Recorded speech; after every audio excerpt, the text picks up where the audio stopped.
Doctor Vanjara Bedi ਦੀ ਪੁਸਤਕ ਮੇਰਾ ਨਾਨਕਾ ਪਿੰਡ ਦਾ ਅਗਲਾ ਅੰਗ ਹੈ ਤਾਰਿਆਂ ਨਾਲ ਗੱਲਾਂ। ਜਿਸ ਨੇ ਕਦੇ ਤਾਰਿਆਂ ਨਾਲ ਦਿਲ ਦੀਆਂ ਗੱਲਾਂ ਨਹੀਂ ਕੀਤੀਆਂ ਉਹ ਬ੍ਰਹਿਮੰਡ ਦੀਆਂ ਰਮਜ਼ਾਂ ਨਹੀਂ ਪਛਾਣ ਸਕਦਾ। ਦੁਨੀਆ ਉਹਦੇ ਅੱਗੇ ਇੱਕ ਖੁੱਲੀ ਕਿਤਾਬ ਵਾਂਗ ਤਾਂ ਪਈ ਹੈ, ਪਰ ਉਹ ਅਜੇ ਉਹਦਾ ਪਹਿਲਾ ਅੱਖਰ ਵੀ ਨਹੀਂ ਉਠਾ ਸਕਿਆ। ਤਾਰੇ ਮੇਰੇ ਪਹਿਲੇ ਇਲਾਹੀ ਦੋਸਤਾਂ ਵਿੱਚੋਂ ਸਨ, ਜਿਨ੍ਹਾਂ ਨਾਲ ਮੈਂ ਆਪਣੇ ਦਿਲ ਦੀਆਂ ਗੱਲਾਂ ਕੀਤੀਆਂ ਤੇ ਜਿਨ੍ਹਾਂ ਸਾਹਮਣੇ ਨਿਝੱਕ ਹੋ ਕੇ ਆਪਣੇ ਸੁਪਨੇ, ਸੱਧਰਾਂ ਤੇ ਚਾਅ ਰੱਖੇ। ਉਦੋਂ ਮੈਂ ਬਹੁਤ ਸਾਰੇ ਤਾਰਿਆਂ ਨੂੰ ਦੋਸਤਾਂ ਵਾਂਗ ਪਛਾਣਦਾ ਤੇ ਸਨੇਹ ਕਰਦਾ ਸਾਂ। ਕਿਹੜਾ ਤਾਰਾ ਕਿੱਥੋਂ ਚੜ੍ਹਦਾ ਹੈ ਤੇ ਕਿੱਥੇ ਜਾ ਡੁੱਬਦਾ ਹੈ, ਐਨ ਉਸੇ ਤਰ੍ਹਾਂ ਜਿਵੇਂ ਮੈਨੂੰ ਆਪਣੇ ਨਾਲ ਖੇਡਣ ਵਾਲੇ ਹਾਣੀਆਂ ਦੇ ਗਲੀ ਮਹੱਲੇ ਤੇ ਘਰ ਦਾ ਪਤਾ ਸੀ। ਤਾਰਿਆਂ ਨਾਲ ਮੇਰੀ ਭਖ ਦੀ ਦੋਸਤੀ ਚੜ੍ਹਦੀ ਜਵਾਨੀ ਵੇਲੇ ਸੀ।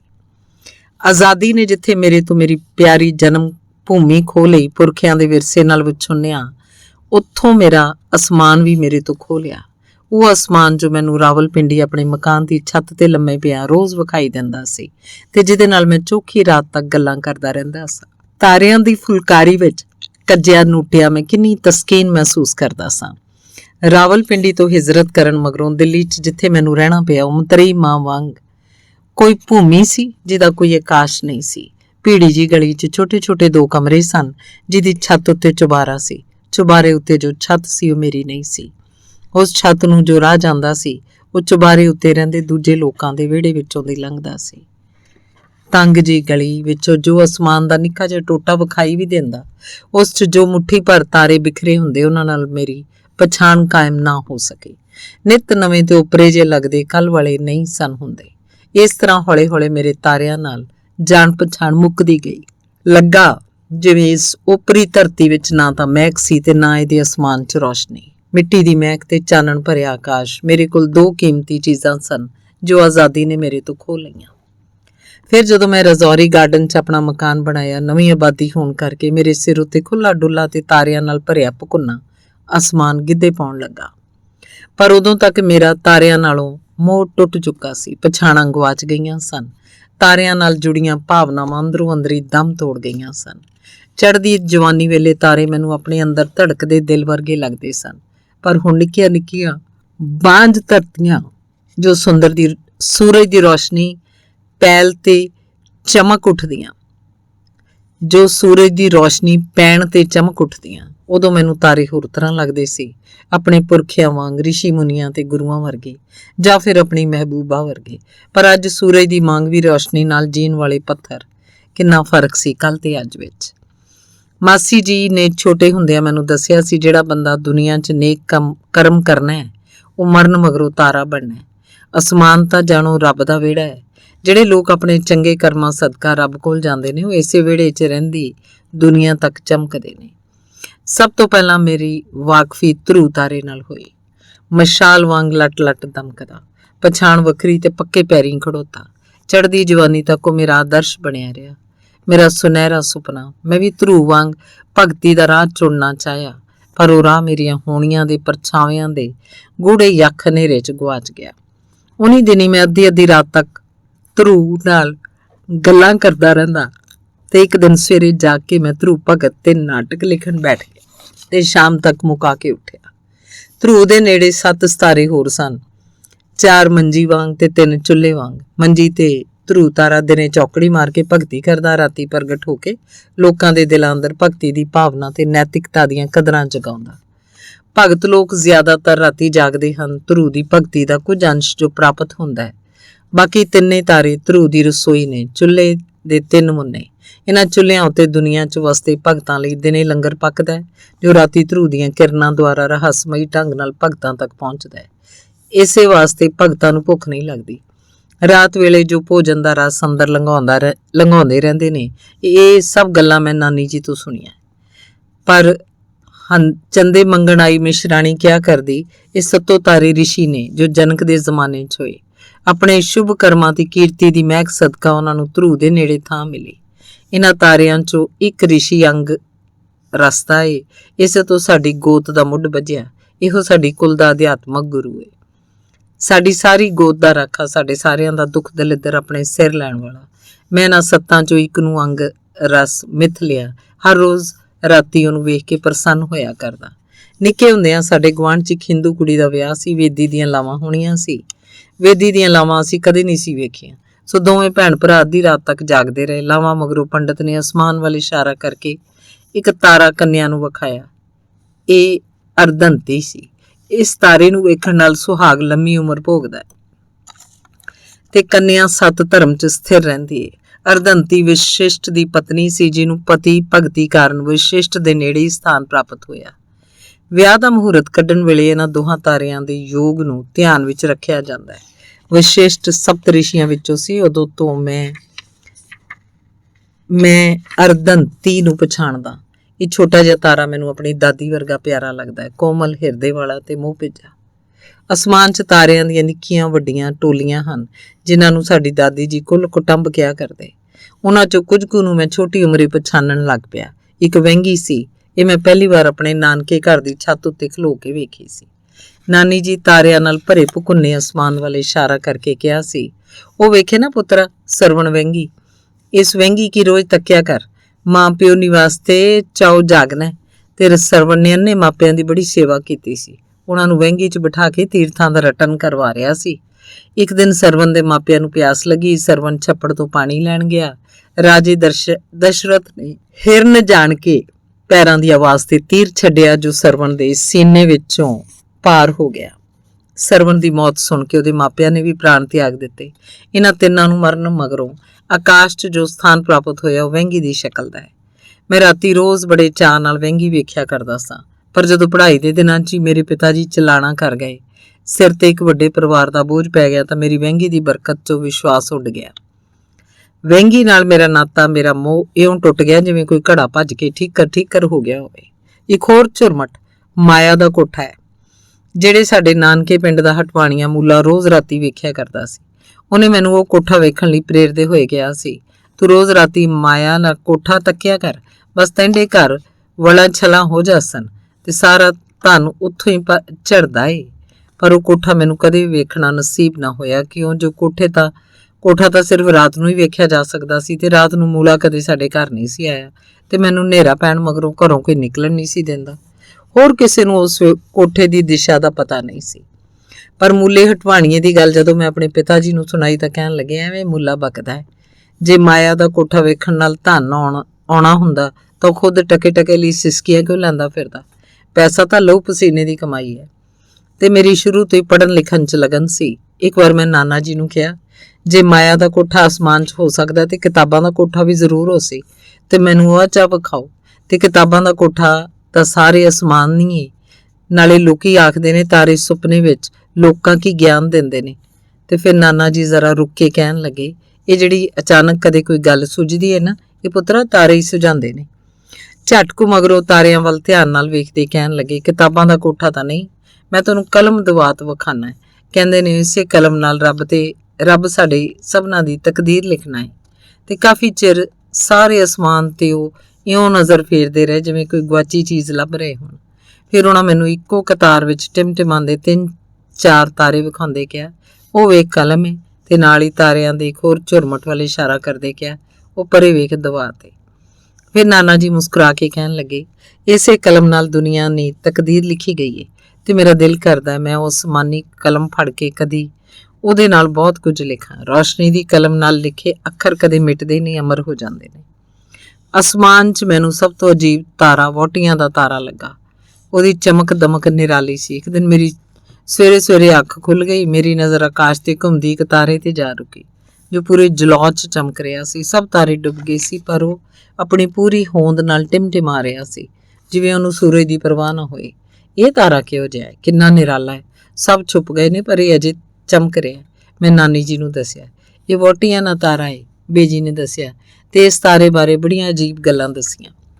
ਸ਼ੁਕਰ ਤਾਰੇ ਨੂੰ ਸਾਡੇ ਪਿੰਡ ਵਹੁਟੀਆਂ ਦਾ ਤਾਰਾ ਕਹਿੰਦੇ ਨੇ। ਜਦੋਂ ਡੁੱਬਿਆ ਹੋਵੇ, ਹਿੰਦੂ ਘਰਾਂ 'ਚ ਵਿਆਹ ਨਹੀਂ ਕੀਤੇ ਜਾਂਦੇ, ਨਾ ਹੀ ਮੁਕਲਾਵੇ ਤੋਰੇ ਜਾਂਦੇ ਨੇ। ਤੇ ਜੇ ਕੋਈ ਸ਼ਖਸ ਨਹੀਂ ਦੇਣੀ ਆਪਣੀ ਕੰਨਿਆ ਵਿਆਹ ਦੇ ਜਾਂ ਕੰਨਿਆ ਦਾ ਮੁਕਲਾਵਾ ਤੋਰੇ, ਤਾਂ ਉਸ ਵਹੁਟੀ ਉੱਤੇ ਪਹਿਲਾ ਹੱਕ ਸ਼ੁਕਰ ਤਾਰੇ ਦਾ ਸਮਝਿਆ ਜਾਂਦਾ ਹੈ। ਉਹ ਜੇ ਚਾਹਵੇ ਤਾਂ ਉਹਨੂੰ ਘਰ ਪਾ ਸਕਦਾ, ਜੇ ਚਾਹਵੇ ਤਾਂ ਭੋਗ ਸਕਦਾ ਹੈ। ਲੋਕ ਇਹ ਵੀ ਕਹਿੰਦੇ ਨੇ ਕਿ ਜਿਨੀ ਦਿਨੀ ਸ਼ੁਕਰ ਤਾਰਾ ਡੁੱਬਿਆ ਹੁੰਦਾ, ਉਹ ਮਨੁੱਖ ਦਾ ਰੂਪ ਧਾਰ ਕੇ ਧਰਤੀ ਤੇ ਘੁੰਮਦਾ ਫਿਰਦਾ ਹੈ, ਤੇ ਆਪਣੇ ਭੋਗ ਆਨੰਦ ਲਈ ਉਹਨਾਂ ਵਹੁਟੀਆਂ ਨੂੰ ਸ਼ਿਕਾਰ ਬਣਾਉਂਦਾ, ਜਿਨ੍ਹਾਂ ਦੇ ਉਨੀ ਦਿਨੀ ਵਿਆਹ ਹੋਣ ਜਾਂ ਮੁਕਲਾਵੇ ਤੁਰਨ। ਇਸ ਵਾਸਤੇ ਜਦੋਂ ਸ਼ੁਕਰ ਤਾਰਾ ਚੜਿਆ ਹੁੰਦਾ ਅਥਵਾ ਅਸਮਾਨ 'ਚ ਵਿਖਾਈ ਦੇਵੇ, ਲੋਕੀ ਧੀਆਂ ਭੈਣਾਂ ਦੇ ਵਿਆਹ ਕਰਦੇ ਨੇ।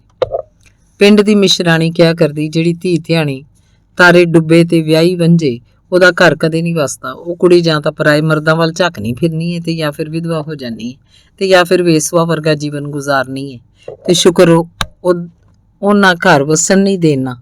ਤਾਰਿਆਂ ਨਾਲ ਹੁਣ ਮੇਰੀ ਸਾਂਝ ਟੁੱਟ ਚੁੱਕੀ ਏ। ਹੁਣ ਤਾਰਿਆਂ ਨੇ ਮੇਰੇ ਨਾਲ ਕਦੇ ਕੋਈ ਗੱਲ ਨਹੀਂ ਕੀਤੀ। ਐਡੇ ਵੱਡੇ ਅਸਮਾਨ 'ਚ ਮੈਂ ਉਹਨਾਂ ਦੀਆਂ ਸਭ ਪਛਾਣਾਂ ਗਵਾ ਬੈਠਾ। ਦਾਣਿਆਂ ਦੀ ਪੱਠੀ, ਇਹ ਅਗਲਾ ਅੰਗ ਹੈ। ਪਿੰਡ 'ਚ ਕਈ ਥਾਵਾਂ ਐਸੀਆਂ ਨੇ ਜਿੱਥੇ ਲੋਕੀ ਖੁੱਲ੍ਹਾ ਵਕਤ ਕੱਢ ਕੇ ਆਉਂਦੇ, ਨਿਝੱਕ ਹੋ ਕੇ ਇੱਕ ਦੂਜੇ ਨੂੰ ਮਿਲਦੇ ਤੇ ਦਿਲਾਂ ਦੀਆਂ ਵੀ ਲੈ ਦੇ ਜਾਂਦੇ ਨੇ। ਇੱਕ ਤਾਂ ਪੀਰਾਂ ਦਾ ਦਾਇਰਾ ਸੀ, ਜਿੱਥੇ ਆਮ ਤੌਰ ਤੇ ਅੱਧਖੜ ਤੇ ਵਡੇਰੀ ਉਮਰ ਦੇ ਲੋਕ ਬੈਠੇ ਤੇ ਜਾਂ ਚਿਲਮ ਪੀਂਦੇ ਰਹਿੰਦੇ ਤੇ ਜਾਂ ਫਿਰ ਗੱਲਾਂ ਰਿੜਕਦੇ ਰਹਿੰਦੇ। ਪਿੰਡ ਦੀ ਸਾਰੀ ਸਿਆਸਤ ਇੱਥੇ ਜਨਮ ਲੈਂਦੀ। ਦੂਜੀ ਚੋਏ ਨੇ, ਜਿੱਥੇ ਪਿੰਡ ਦੀਆਂ ਮੁਟਿਆਰਾਂ ਘੜੇ ਚੁੱਕੀ ਮਟਕਦੀਆਂ ਤੇ ਮੁਸ਼ਕਦੀਆਂ ਹੋਈਆਂ ਜਾਂਦੀਆਂ ਤੇ ਆਉਂਦੇ ਜਾਂਦੇ ਦਿਲ ਦੀ ਹਵਾੜ ਕਿਸੇ ਸਖੀ ਸਹੇਲੀ ਨਾਲ ਕੱਢ ਲੈਂਦੀਆਂ। ਤੀਜੀ ਥਾਂ ਹੈ ਦਾਣਿਆਂ ਦੀ ਭੱਠੀ, ਜਿੱਥੇ ਦਾਣੇ ਭੁਨਾਉਣ ਆਈਆਂ ਕੁੜੀਆਂ ਚਿੜੀਆਂ ਅੱਧਖੜਾਂ ਤੇ ਬੁੱਢੀਆਂ ਨਿੱਠ ਕੇ ਇੱਕ ਦੂਜੇ ਦਾ ਦੁੱਖ ਸੁੱਖ ਫੋਲਦੀਆਂ ਨੇ। ਮੁੰਡੇ ਖੁੰਡੇ ਤੇ ਗੱਭਰੂ ਵੀ ਪੱਛੀਆਂ ਚੁੱਕੀ ਨਿਰਛਲ ਝਾਕਦੇ ਹੋਏ ਇੱਥੇ ਆ ਧਮਕਦੇ। ਲੋਕੀ ਕੰਮਾਂ ਕਾਜਾਂ ਤੋਂ ਵਿਹਲੇ ਹੋ ਕੇ ਤਰਕਾਲਾਂ ਵੇਲੇ ਭੱਠੀ ਤੇ ਆਇਆ ਕਰਦੇ, ਸੋ ਇੱਥੇ ਕਿਸੇ ਨੂੰ ਘਰ ਜਾਣ ਦੀ ਕਾਹਲ ਨਾ ਹੁੰਦੀ। ਸਭ ਦਿਲ ਠਰਮੇ 'ਚ ਹੁੰਦੇ। ਇਸ ਕਰਕੇ ਗੱਲਾਂ ਦਾ ਜਿਹੜਾ ਰਿੜਕਣਾ ਇੱਥੇ ਪਿਆ ਹੁੰਦਾ, ਹੋਰ ਕਿਧਰੇ ਵੇਖਣ ਨੂੰ ਨਾ ਮਿਲਦਾ। ਇੱਥੇ ਖੰਭਾਂ ਦੀਆਂ ਡਾਰਾਂ ਬਣਦੀਆਂ, ਧੀਆਂ ਭੈਣਾਂ ਦੇ ਪਰਦੇ ਕੱਜੇ ਵੀ ਜਾਂਦੇ ਤੇ ਨੰਗੇ ਵੀ ਹੁੰਦੇ। ਸੱਸਾਂ ਨੂੰਹਾਂ ਦਾ ਪਾਜ ਉਘੇੜਦੀਆਂ ਤੇ ਨੂੰਹਾਂ ਸੱਸਾਂ ਦੇ ਪਖੰਡ ਲੀਰ ਲੀਰ ਕਰ ਸੁੱਟਦੀਆਂ। ਗੱਭਰੂਆਂ ਦੀ ਨਿਰਛਲ ਅੱਖਾਂ ਆਪਣੀਆਂ ਹਾਨਣਾਂ ਨੂੰ ਟੋਲਦੀਆਂ ਫਿਰਦੀਆਂ ਤੇ ਮੁਟਿਆਰਾਂ ਦੀਆਂ ਲਜਾਈਆਂ ਨਜ਼ਰਾਂ 'ਚ ਇੱਕ ਨਸ਼ਾ ਜਿਹਾ ਮਗਦਾ ਰਹਿੰਦਾ। ਸਾਡੇ ਪਿੰਡਾਂ 'ਚ ਦਾਣੇ ਚੱਬਣੇ ਖਾਣ ਪੀਣ ਦੀ ਇੱਕ ਆਦਤ ਹੈ, ਜਿਸ ਕਰਕੇ ਭੱਠੀਆਂ ਸਾਡੀ ਰਹਿਤਲ ਦਾ ਅੰਗ ਨੇ। ਜਦੋਂ ਭੱਠੀਆਂ ਤਪਦੀਆਂ ਨੇ ਤਾਂ ਕੋਈ ਵਿਰਲਾ ਹੀ ਘਰ ਅਜਿਹਾ ਰਹਿ ਜਾਂਦਾ ਜਿਹਦਾ ਕੋਈ ਨਾ ਕੋਈ ਜੀ ਦਾਣੇ ਭੁਨਾਣ ਨਾ ਆਵੇ। ਜੇ ਕਿਸੇ ਘਰੋਂ ਕੋਈ ਜਾਣ ਵਾਲਾ ਨਾ ਹੁੰਦਾ ਤਾਂ ਤੀਵੀਂ ਗਲੀ ਗੁਆਂਢ ਦੇ ਕਿਸੇ ਮੁੰਡੇ ਕੁੜੀ ਦੇ ਹੱਥ ਦਾਣੇ ਭੁਨਾਉਣ ਵਾਸਤੇ ਚਕੌਰ ਭੇਜ ਦਿੰਦੀ। ਘਰਾਂ 'ਚ ਅੰਨ ਦਾਣਾ ਕਾਫੀ ਪਿਆ ਰਹਿੰਦਾ। ਲੋਕੀ ਅੰਦਰ ਹੀ ਕਣਕ ਜਵਾਰ ਮੱਕੀ ਬਾਜਰਾ ਆਦਿ ਕੱਢ ਕੇ ਭੁਨਾਉਣ ਲਈ ਤੁਰ ਪੈਂਦੇ। ਭੱਠੀ ਉੱਤੇ ਹਮੇਸ਼ਾ ਇੱਕ ਕਾਲੇ ਲੂਠੇ ਰੰਗ ਦੀ ਭੱਦੀ ਜੀ ਭਠਿਆਰਨ ਦਾਣੇ ਭੁੰਨਿਆ ਕਰਦੀ, ਜਿਵੇਂ ਉਹਦੇ ਪਿੰਡੇ ਤੇ ਕਿਸੇ ਕੋਲ ਤਾਰ ਥੱਪ ਦਿੱਤਾ ਹੋਵੇ। ਹਾਂ, ਦੰਦ ਉਹਦੇ ਚਿੱਟੇ ਹੁੰਦੇ ਜਿਵੇਂ ਮੋਤੀਆ ਖਿੜਿਆ ਹੋਵੇ। ਜੰਮਣ ਤੋਂ ਮਰਨ ਤੱਕ ਭੱਠੀ ਦਾ ਸਾਰਾ ਧੂੰਆਂ ਅੰਦਰ ਨਿਘਾਰਨ ਕਰਕੇ ਰੰਗ ਉਹਦਾ ਵਿਰਸਾ ਬਣ ਗਿਆ ਸੀ। ਉਹ ਰੋਜ਼ ਸਵੇਰੇ ਬਾਹਰ ਜੰਗਲ ਵੱਲ ਜਾਂਦੀ, ਉੱਥੋਂ ਕੰਡਿਆਲੇ ਝਾੜ ਟਹਿਣੀਆਂ ਤੇ ਪੱਤਰ ਆਦਿ ਚੁੱਕ ਕੇ ਭੱਠੀ ਤੇ ਲਿਆ ਸੁੱਟਦੀ। ਕਦੇ ਕਦੇ ਬਾਲਣ ਚੁਗਣ 'ਚ ਉਹਦਾ ਪਤੀ ਵੀ ਮਦਦ ਕਰਦਾ। ਜਿੰਨੀ ਉਹ ਕਰੂਪ ਸੀ ਓਨੇ ਹੀ ਸੋਹਣੇ ਉਹ ਦਾਣੇ ਭੁੰਨਦੀ। ਤਪਦੀ ਰੇਤ ਦੀ ਕੜਾਹੀ 'ਚ ਦਾਣੇ ਦੀ ਲੱਪ ਸੁੱਟਦੀ, ਫਿਰ ਦਾਤਰੀ ਮਾਰ ਕੇ ਉਹ ਫੁੱਲਾਂ ਦਾ ਪਰਾਗਾ ਇਉਂ ਕੱਢਦੀ ਜਿਵੇਂ ਤਪਦੇ ਥਲ 'ਚ ਬਾਹਰ ਆ ਗਈ ਹੋਵੇ ਤੇ ਰੇਤ 'ਚੋਂ ਫੁੱਲ ਉਗਮ ਪਏ ਹੋਣ। ਜਿਸ ਦਿਨ ਉਹ ਵਲ ਮੰਦੇ ਹੁੰਦੀ, ਉਹਦਾ ਘਰ ਵਾਲਾ ਬੁੱਢਾ ਝੀਵਰ ਭੱਠੀ ਤੇ ਆ ਬਹਿੰਦਾ। ਉਸ ਦਿਨ ਕਿਸੇ ਨੂੰ ਵੀ ਦਾਣੇ ਭੁਨਾਉਣ ਦਾ ਮਜ਼ਾ ਨਾ ਆਉਂਦਾ। ਸਭਨਾਂ ਦੇ ਰੋੜ ਹੀ ਬਣਦੇ ਜਾਂਦੇ, ਫੁੱਲ ਇੱਕ ਵੀ ਨਾ ਖਿੜਦੇ। ਰੋੜਾਂ ਦਾ ਢੇਰ ਲਗਾਉਣਾ ਤਾਂ ਡਾਢਾ ਸੌਖਾ ਏ, ਪਰ ਫੁੱਲਾਂ ਦੇ ਬਾਗ ਖਿੜਾਉਣ ਦੀ ਸਮਰੱਥਾ ਕਿਸੇ ਵਿਰਲੇ 'ਚ ਹੀ ਹੁੰਦੀ ਹੈ। ਭੱਠੀ ਸ਼ਬਦ ਪੰਜਾਬੀ ਸੰਸਕ੍ਰਿਤੀ ਦੀ ਰੀੜ੍ਹ ਦੀ ਹੱਡੀ ਹੈ। ਇੱਥੇ ਬੁੱਢੀਆਂ ਬਹਿ ਕੇ ਪੁਰਾਣੀ ਸੰਸਕ੍ਰਿਤੀ ਤੇ ਪਰੰਪਰਾ ਨੂੰ ਸਲਾਹੁੰਦੀਆਂ ਹੈ। ਨਵੀਂ ਪੀੜ੍ਹੀ ਇੱਥੇ ਬੈਠੀ ਪਰੰਪਰਾ ਨੂੰ ਨਵੀਂ ਦਿਸ਼ਾ ਦੇਣ ਲਈ ਸੋਚਦੀ ਰਹੀ ਹੈ। ਇੱਥੇ ਬੁੱਢੀਆਂ ਠੇਰੀਆਂ ਆਪਣਾ ਪੱਖ ਪੂਰਨ ਲਈ ਹਰ ਵੰਗਾਰ ਦਾ ਸਾਹਮਣਾ ਕਰਨ ਲਈ ਸੋਚਦੀਆਂ ਤੇ ਕੁੜੀਆਂ ਚਿੜੀਆਂ ਆਪਣੀ ਨਵੀਂ ਪਛਾਣ ਨੂੰ ਕਾਇਮ ਕਰਨ ਵਾਸਤੇ ਇੱਕ ਦੂਜੇ ਦਾ ਹੁੰਗਾਰਾ ਭਰਦੀਆਂ। ਇੱਥੇ ਕੰਮ ਤਾਂ ਕੋਈ ਹੁੰਦਾ ਨਹੀਂ, ਸਿਰਫ ਵੇਲ ਹੁੰਦੀ ਹੈ, ਸੱਖਣੀ ਮਸੱਖਣੀ ਵੇਲ, ਜਿਹਨੂੰ ਕੋਈ ਗੱਲਾਂ ਕਰਕੇ ਹੰਡਾਉਂਦਾ, ਕੋਈ ਸੋਚਾਂ ਨਾਲ ਤੇ ਕੋਈ ਅੱਖਾਂ 'ਚ ਸੁਪਨੇ ਲਟਕਾ ਕੇ। ਕੋਈ ਦਿਲ ਹੌਲਾ ਕਰ ਰਿਹਾ ਹੁੰਦਾ ਤੇ ਕਿਸੇ ਦਾ ਭਾਰਾ ਹੋ ਜਾਂਦਾ। ਕੰਮ ਤਾਂ ਸਿਰਫ ਦਾਣੇ ਭੁੰਨਣ ਦਾ ਹੈ, ਜੋ ਭਠਿਆਰਨ ਨੇ ਇੱਕ ਇੱਕ ਕਰਕੇ ਭੁੰਨਣੇ ਨੇ। ਇਸ ਵਾਸਤੇ ਇੱਥੇ ਸਭ ਅੱਖਾਂ ਖੋਲ ਕੇ ਬੈਠੇ ਹੁੰਦੇ ਨੇ, ਇੱਕ ਦੂਜੇ ਦੇ ਧੁਰ ਅੰਦਰ ਤੱਕ ਝਾਕਦੇ, ਕੰਨ ਅੱਡੇ ਹੋਏ ਸ਼ੋਰ ਵਿੱਚ ਵੀ ਮਹੀਨ ਤੋਂ ਮਹੀਨ ਗੱਲ ਸੁਣ ਲੈਂਦੇ। ਪਹਿਲਾਂ ਧੂੰਆਂ ਇੱਥੋਂ ਹੀ ਧੁਖਦਾ, ਕੋਈ ਸ਼ਰਾਰਤਨ ਆਪਣੀ ਗੁਆਂਢਣ ਬਾਰੇ ਗੱਲ 'ਚੋਂ ਬਹਿੰਦੀ। ਨੀ ਭੈੜੀ ਨੇ ਦਿਓਰ ਨੂੰ ਚੂੰਡ ਖਾਧਾ ਏ, ਦਰਾਣੀ ਨੂੰ ਵਸਣ ਹੀ ਨਹੀਂ ਦਿੰਦੀ। ਪਰ ਦਰਾਣੀ ਤਾਂ ਨਿਰਾ ਪਟੋਲਾ ਏ, ਉਹਨੂੰ ਛੋੜ ਕੇ ਦਿਓਰੇ ਤੇ ਕਿਉਂ ਡੁੱਲਿਆ ਪਿਆ। ਨੀ ਮਰਦ ਦਾ ਰੂਪ ਨਾ ਵੀ ਭੁੱਖਾ ਤੇ ਨਖਰੇ ਨਾ ਵੀ। ਦਰਾਣੀ ਕੋਲ ਰੂਪ ਏ, ਜਠਾਣੀ ਕੋਲ ਨਖਰਾ। ਨਾਲੇ ਆਖਦੇ ਨੇ ਕਈਆਂ ਨਾ ਤੇਲ ਵੀ ਨਹੀਂ ਬਲਣਾ, ਪਰ ਕਈਆਂ ਨਾ ਮੂਤਰ ਵੀ ਬਲੀ ਜਾਣਾ। ਤੇ ਜਿਸ ਤੀਵੀਂ ਦੀ ਜਿਹਦੇ ਨਾਲ ਨਾ ਬਣਦੀ, ਉਸ ਬਾਰੇ ਉਹ ਐਵੇਂ ਸੁਰਸਰੀ ਜੀ ਛੋੜ ਦਿੰਦੀ। ਫਿਰ ਖੰਭਾਂ ਦੀਆਂ ਡਾਰਾਂ ਬਣਨ ਲੱਗਦੀਆਂ। ਬਸੰਤੀ ਦੀ ਆਪਣੀ ਗਲੀ ਦੀ ਨਾਮੋ ਨਾਲ ਨਹੀਂ ਸੀ ਬਣਦੀ। ਉਹਨੇ ਇੱਕ ਦਿਨ ਭੱਠੀ ਤੇ ਆ ਕੇ ਕਿਸੇ ਤੀਵੀਂ ਦੇ ਕੰਨ 'ਚ ਫੂਕ ਦਿੱਤਾ। ਨਹੀਂ, ਗੱਲ ਆਪਣੇ ਤੱਕ ਹੀ ਰੱਖੀ। ਮੈਂ ਆਉਂਦਿਆਂ ਨਾਮੋ ਨੂੰ ਆਵਾਜ਼ ਮਾਰੀ, ਕੁੰਡੀ ਖੜਕਾਈ, ਪਰ ਉਸ ਦੜ ਵੱਟੀ ਰੱਖਿਆ। ਝੀਤ 'ਚੋਂ ਦੇਖਿਆ ਤਾਂ ਅੰਦਰ ਜੇਠ ਨਾਲ ਘੁਸਰ ਮੁਸਰ ਪਈ ਕਰੇ। ਜਠਾਣੀ ਉਹਦੀ ਕੁਝ ਦਿਨ ਦੀ ਪੇਕੇ ਗਈ ਹੋਈ ਏ ਸੱਸ ਹੱਟੀ ਤੇ, ਪਰ ਉਹਦਾ ਜੇਠ ਤਾਂ ਸਵੇਰੇ ਮੈਂ ਸ਼ਹਿਰ ਜਾਣਾ ਵੇਖਿਆ, ਉਹ ਘਰ ਕਿੱਥੋਂ ਆਇਆ? ਮੈਂ ਝੂਠ ਥੋੜ੍ਹਾ ਬੋਲਣੀ ਪਈਆਂ। ਤੇ ਮੈਂ ਵਿੱਚੋਂ ਅੰਬ ਖਾਣੇ ਨੇ, ਪਰਤ ਆਇਆ ਹੋਣਾ। ਤੇ ਫਿਰ ਇੱਕ ਮੂੰਹ ਤੋਂ ਦੂਜੇ ਕੰਨ ਨਾਮੋ ਵਿਚਾਰੀ ਨੂੰ ਪਤਾ ਹੀ ਨਾ ਹੁੰਦਾ। ਤੇ ਫਿਰ ਜਦੋਂ ਇਹ ਗੱਲ ਪਿੰਡੋਂ ਬਾਹਰ ਫੈਲਦੀ, ਉਦੋਂ ਉਹਦੀ ਜਠਾਣੀ ਤੱਕ ਪਹੁੰਚਦੀ ਤਾਂ ਆਪਣਾ ਘਰ ਲੁੱਟਦਾ ਵੇਖ ਪੇਕਿਓ ਨੱਠੀ ਹੋਈ ਆਉਂਦੀ ਤੇ ਨਾਮੋ ਦੀਆਂ ਲਿਬਾਂ ਪੁੱਟਦੀ। ਨਾਮੋ ਦੇ ਸੱਚ ਨੂੰ ਕੌਣ ਪੁੱਛਦਾ? ਪਿੰਡ ਤਾਂ ਸੱਚ ਹੀ ਤਾਂ ਲੋਕਾਂ ਦਾ ਸੱਚ ਹੈ। ਜੇ ਲੋਕਾਂ 'ਚ ਗੱਲ ਫੈਲ ਗਈ, ਭਾਵੇਂ ਉਹ ਸੱਚੀ ਹੋਵੇ ਭਾਵੇਂ ਝੂਠੀ, ਹੁਣ ਉਹ ਸਭਨਾਂ ਦਾ ਸੱਚ ਹੈ। ਨਾਤੀ ਧੋਤੀ ਨਾਮੋ ਬਾਹਰ ਗਲੀ 'ਚ ਮੂੰਹ ਕੱਢਣ ਜੋਗੀ ਨਾ ਰਹਿੰਦੀ, ਕਿਸੇ ਨੂੰ ਵੀ ਪਤਾ ਨਾ ਲੱਗਦਾ ਗੱਲ ਕਿੱਥੋਂ ਤੁਰੀ ਸੀ। ਭੱਠੀਆਂ ਦੇ ਗੱਭਰੂ ਮੁੰਡੇ ਵੀ ਦਾਣੇ ਭੁਨਾਣ ਆ ਜਾਂਦੇ, ਉਂਝ ਵੀ ਗੇੜੇ ਕੱਟਦੇ ਰਹਿੰਦੇ। ਜੇ ਮੁੰਡਾ ਸੋਹਣਾ ਸੁਨੱਖਾ ਹੋਵੇ ਤਾਂ ਭੱਠੀ ਦੇ ਧੁਆਂਖੇ ਵਾਤਾਵਰਨ 'ਚ ਰੰਗ ਬਖੇਰ ਦਿੰਦਾ। ਭੱਠੀਆਂ ਦੇ ਇਸ਼ਕ ਵੀ ਉੱਗਦਾ ਰਿਹਾ ਤੇ ਕੋਸੇ-ਕੋਸੇ ਦਾਣਿਆਂ ਦੀ ਲੁਭਾਵਣੀ ਮਹਿਕ ਨਿੱਘੇ ਇਸ਼ਕ ਦਾ ਰੂਪ ਧਾਰ ਕੇ ਫਿਜ਼ਾ 'ਚ ਖਿੰਡਦੀ ਹੋਈ ਨਸ਼ਿਆ ਦਿੰਦੀ। ਸਾਡੇ ਪਿੰਡ ਵਿੱਚ ਵੀ ਇੱਕ ਇਸ਼ਕ ਭੱਠੀ ਤੇ ਪੂਰਨਿਮਾ ਦੇ ਚੰਨ ਵਾਂਗ ਉੱਗਿਆ। ਵੇਖਦੇ ਵੇਖਦੇ ਮੱਸਿਆ ਬਣ ਕੇ ਪਿੰਡ ਦੇ ਘੋਰ ਹਨੇਰਿਆਂ 'ਚ ਗੁਆਚ ਗਿਆ। ਪਿੰਡ ਦੀ ਇੱਕ ਸੋਹਣੀ ਸੁਨੱਖੀ ਮੁਟਿਆਰ ਫਾਤਮਾ ਭੱਠੀ ਤੋਂ ਦਾਣੇ ਭੁਨਾ ਕੇ ਆ ਰਹੀ ਸੀ ਕਿ ਅੱਗੋਂ ਹੈਦਰ ਮਿਲ ਗਿਆ, ਗੰਨੇ ਵਾਂਗ ਝੂਮਦਾ। ਦੋਵੇਂ ਇੱਕ ਦੂਜੇ ਵੱਲ ਕੀਲੇ ਹੋਏ ਵੇਖਣ ਲੱਗੇ ਤੇ ਨਜ਼ਰਾਂ ਵੱਜ ਗਈਆਂ। ਹੈਦਰ ਨੇ ਦੋਵੇਂ ਹੱਥ ਕਟੋਰੀ ਬਣਾ ਕੇ ਟੱਡ ਦਿੱਤੇ, ਜਿਵੇਂ ਉਹ ਇਸ਼ਕ ਦੀ ਖੈਰ ਮੰਗ ਰਿਹਾ ਹੋਵੇ। ਫਾਤਮਾ ਮੁਸਕਰਾਈ ਤੇ ਗਰਮ-ਗਰਮ ਭੁੱਜੇ ਦਾਣੇ ਉਹਦੀ ਬੁੱਕ 'ਚੋਂ ਲੱਦ ਦਿੱਤੇ। ਹੈਦਰ ਦਾ ਮੂੰਹ ਸੂਹਾ ਬਿੰਬ ਹੋ ਗਿਆ, ਪਰ ਉਸ ਇੱਕ ਵੀ ਦਾਣਾ ਹੇਠਾਂ ਨਾ ਡਿੱਗਣ ਦਿੱਤਾ। ਉਹਨੂੰ ਲੱਗਾ ਜਿਵੇਂ ਉਹਨੂੰ ਫਾਤਮਾ ਦਾ ਭਖਦਾ ਤੇ ਕੋਸਾ ਇਸ਼ਕ ਝੋਲੀ 'ਚ ਪਵਾ ਲਿਆ ਹੋਵੇ ਤੇ ਇਹਦਾ ਇੱਕ ਦਾਣਾ ਵੀ ਹੇਠਾਂ ਡੇਗਣਾ ਜਿਵੇਂ ਉਹਦੇ ਮਜ਼ਹਬ ਦੀ ਤੋਹੀਨ ਹੋਵੇ। ਤੇ ਫਿਰ ਹਰ ਦੂਜੇ ਚੌਥੇ ਦਿਨ ਹੈਦਰ ਉੱਧਰ ਦਾ ਗੇੜਾ ਕੱਟ ਲੈਂਦਾ ਤੇ ਫਾਤਮਾ ਜਦੋਂ ਦਾਣੇ ਭੁਨਾ ਕੇ ਆਉਂਦੀ, ਹੈਦਰ ਬੁੱਕ ਦਾਣਿਆਂ ਦੀ ਪਵਾ ਲੈਂਦਾ। ਗੱਲ ਸਾਰੇ ਪਿੰਡ 'ਚ ਹੁੱਗ ਗਈ। ਫਾਤਮਾ ਦੇ ਭਰਾ ਗੰਡਾਸੇ ਤੇਜ਼ ਕਰਨ ਲੱਗੇ। ਇੱਕ ਦਿਨ ਜਦੋਂ ਹੈਦਰ ਫਾਤਮਾ ਅੱਗੇ ਬੁੱਕ ਕੱਢੀ ਦਾਣਿਆਂ ਦੀ ਖੈਰ ਮੰਗਣ ਲਈ ਖੜਾ ਹੋਇਆ ਤਾਂ ਦਰਖਤ ਵਿੱਚੋਂ ਦੀ ਵਾਰ-ਵਾਰ ਕਰਦੇ ਫਾਤਮਾ ਦੇ ਭਰਾ ਨਿਕਲ ਆਏ ਤੇ ਲਹੂ ਨਾਲ ਧਰਤੀ ਰੰਗੀ ਗਈ। ਫਾਤਮਾ ਦੇ ਭਰਾਵਾਂ ਅੱਗੇ ਕੀਤੇ ਤਰਲੇ ਬੇਕਾਰ ਗਏ। ਫਾਤਮਾ ਬੈਡਰੀ ਹੋਈ, ਹੈਦਰ ਨੂੰ ਤੜਪਦਾ ਵੇਖਦੀ ਰਹੀ। ਉਹਦੀ ਬੁੱਕ 'ਚ ਡਿੱਗੇ ਮੱਕੀ ਦੇ ਦਾਣੇ ਉਹਦੇ ਲਹੂ 'ਚ ਨਿੱਕੇ-ਨਿੱਕੇ ਫੁੱਲਾਂ ਵਾਂਗ ਉੱਗ ਗਏ। ਫਾਤਮਾ ਮੁੜ ਆਪਣੇ ਘਰ ਨਹੀਂ ਗਈ। ਪਾਗਲਾ ਵਾਂਗ ਮਹਿੰਡਾ ਹੈਦਰ ਕੋ ਸੁੱਟਿਆ ਨਹੀਂ ਕਹਿੰਦੀ ਘੁੰਮਦੀ ਰਹੀ। ਫਿਰ ਭਰਾਵਾਂ ਨੇ ਉਹਨੂੰ ਵੀ ਮਾਰ ਸੁੱਟਿਆ। ਹੈਦਰ ਦਾ ਚੂਰਾ ਕਾਫੀ ਚਿਰ ਤੱਕ ਭੱਠੀ ਦੇ ਨੇੜੇ ਬਣਿਆ ਰਿਹਾ। ਲੋਕੀ ਲੰਘਦੇ ਪਲੰਘਦੇ ਗੀਟੇ ਰੱਖਦੇ ਰਹੇ। ਪਠਿਆਰਨ ਨਾਲ ਪਿੰਡ ਦੀਆਂ ਕੁੜੀਆਂ ਚਿੜੀਆਂ ਮਨ ਦੀਆਂ ਗੱਲਾਂ ਕਰ ਲੈਂਦੀਆਂ। ਦਿਲ ਦੇ ਭੇਤ ਉਹ ਜਾਣਦੀ ਏ। ਕੁੜੀਆਂ ਦੀਆਂ ਗੱਲਾਂ ਸੁਣ ਕੇ ਉਹਨੂੰ ਇੰਨਾ ਤਜਰਬਾ ਹੋ ਗਿਆ ਕਿ ਉਹ ਅੱਖੀਆਂ 'ਚ ਝਾਕ ਕੇ ਹੀ ਜਾਣ ਲੈਂਦੀ ਹੈ ਕਿ ਇਸ ਕੁੜੀ ਦੇ ਅੰਦਰ ਕਿੰਨੀ ਕੁ ਅੱਗ ਏ ਤੇ ਉਹਦਾ ਕਿੰਨਾ ਕੁ ਭੜਮੱਚਾ ਉੱਠ ਸਕਦਾ ਹੈ। ਉਹ ਜਾਣਦੀ ਕਿ ਕਿਹੜੀ ਕੁੜੀ ਦੇ ਦਿਲ ਦੀ ਭੱਠੀ ਤਪੀ ਹੋਈ ਹੈ ਤੇ ਕਿਸ ਦੀ ਬੁਝ ਕੇ ਠੰਡੀ ਹੋ ਗਈ ਹੈ। ਧੰਨਵਾਦ। ਅਗਲਾ ਲੇਖ, ਹਊਆ ਤੇ ਭੂਤ ਪ੍ਰੇਤ। ਛੋਟੇ ਹੁੰਦੇ ਮੈਨੂੰ ਹਊਏ ਤੋਂ ਬਹੁਤ ਡਰ ਲੱਗਦਾ ਸੀ। ਜੇ ਮੈਨੂੰ ਕਿਸੇ ਗੱਲੋਂ ਵਰਜਣਾ ਹੁੰਦਾ, ਬੇਜੀ ਕਹਿੰਦੇ ਜਿਹੜਾ ਬੱਚਾ ਮਾਪਿਆਂ ਨੇ ਆਖੇ ਨਹੀਂ ਲੱਗਣਾ ਉਹਨੂੰ ਹਊਆ ਖਾ ਵੈਨਾ। ਤੇ ਭਾਬੀ ਜੀ ਵੀ ਕਈ ਵਾਰ ਡਰਾਉਂਦੇ, ਜੇ ਤੂੰ ਕੱਲਾ ਕਿਧਰੇ ਬਾਹਰ ਨਿਕਲਿਆ ਤੇ ਹਊਆ ਤੈਨੂੰ ਫੜ ਕੇ ਲੈ ਜਾਸੀ। ਤੇ ਭਾਬੀ ਜੀ ਨਹੀਂ ਸੀ ਚਾਹੁੰਦੇ ਕਿ ਪਿੰਡ 'ਚ ਮੈਂ ਕਿਧਰੇ ਇਕੱਲਾ ਘੁੰਮਾਂ। ਹਊਆ ਕਦੇ ਵੀ ਕਿਸੇ ਬੱਚੇ ਨੇ ਨਹੀਂ ਸੀ ਵੇਖਿਆ ਹੁੰਦਾ, ਫਿਰ ਵੀ ਬੱਚਿਆਂ ਦੇ ਦਿਲਾਂ ਤੇ ਹਊਏ ਦੀ ਦਹਿਸ਼ਤ ਬੈਠੀ ਰਹਿੰਦੀ। ਕਈ ਵਾਰ ਮੈਂ ਆਪਣੇ ਨਾਨਾ ਜੀ ਤੋਂ ਹਊਏ ਦੀ ਸ਼ਕਲ ਸੂਰਤ ਤੇ ਰੰਗ ਰੂਪ ਬਾਰੇ ਪੁੱਛਦਾ। ਕੀ ਪਤਾ ਹਊਆ ਮੈਨੂੰ ਕਿਧਰੇ ਮਿਲ ਜਾਏ ਤੇ ਮੇਰੀ ਕਿਸੇ ਖੁਨਾਮੀ ਕਾਰਨ ਮੈਨੂੰ ਖਾਣ ਨੂੰ ਪਏ, ਤੇ ਜੇ ਸ਼ਕਲ ਸੂਰਤ ਦਾ ਅੰਦਾਜ਼ਾ ਹੋਵੇ ਤਾਂ ਮੈਂ ਘੱਟੋ ਘੱਟ ਵੇਖ ਕੇ ਨੱਠਣ ਦੀ ਕੋਸ਼ਿਸ਼ ਕਰ ਸਕਾਂ। ਪਰ ਨਾਨੀ ਜੀ ਖੁਦ ਵੀ ਹਊਏ ਦਾ ਕੋਈ ਸਪਸ਼ਟ ਰੂਪ ਨਹੀਂ ਸਨ ਦੱਸ ਸਕਦੇ। ਉਹ ਥਿੜਕਦੇ ਹੋਏ ਕਹਿੰਦੇ, ਬੱਚਿਆ ਹਊਆ ਧੂਏ ਵਰਗਾ ਕਾਲਾ ਹੈ ਤੇ ਰਿੱਛ ਵਰਗਾ ਡਰਾਉਣਾ ਹੁੰਦਾ ਹੈ। ਚਿੱਤਰੇ ਵਰਗੀਆਂ ਮੋਟੀਆਂ ਤਿੱਖੀਆਂ ਅੱਖਾਂ, ਹਾਥੀ ਵਰਗੇ ਵੱਡੇ ਵੱਡੇ ਕੰਨ, ਕੋਲੂ ਜਿੱਡੀਆਂ ਨਾਸਾਂ, ਚੱਪਰ ਵਰਗੇ ਲੰਮੇ ਦੰਦ, ਟਹਿਣੀਆਂ ਵਰਗੀਆਂ ਵਿੰਗ ਤੜਿੰਗੀਆਂ ਬਾਹਾਂ ਤੇ ਜੋ ਮੂੰਹ 'ਚ ਆਉਂਦਾ ਕਹਿੰਦਾ ਜਾਂਦਾ, ਜਿਸ ਕਰਕੇ ਹਊਏ ਦਾ ਕੋਈ ਖਾਸ ਮੁਹਾਂਦਰਾ ਅੱਖਾਂ ਸਾਹਮਣੇ ਨਾ ਉਗੜ ਸਕਦਾ। ਪਰ ਉਹ ਰਹਿੰਦਾ ਕਿੱਥੇ ਵੇ? ਪਹਾੜਾਂ ਦੀਆਂ ਖੁੰਦਰਾਂ 'ਚ, ਨਦੀ ਨਾਲਿਆਂ ਤੇ ਡੂੰਘੇ ਪਾਣੀਆਂ 'ਚ, ਘਣੇ ਦਰਖਤਾਂ ਦੇ ਪੱਤਿਆਂ 'ਚ। ਉਹ ਹਨੇਰੇ ਵੇਲੇ ਉੱਥੋਂ ਨਿਕਲ ਘੁੰਮਦਾ ਫਿਰਦਾ ਹੈ। ਤੁਸੀਂ ਕਦੇ ਵੇਖਿਆ? ਤੇ ਮੇਰੇ ਇਸ ਸਵਾਲ ਦਾ ਜਵਾਬ ਨਾਨੀ ਜੀ ਕੋਲ ਨਹੀਂ ਸੀ ਹੁੰਦਾ। ਨਾ ਉਹ ਸੱਚ ਬੋਲ ਸਕਦੇ ਸੀ ਤੇ ਨਾ ਝੂਠ।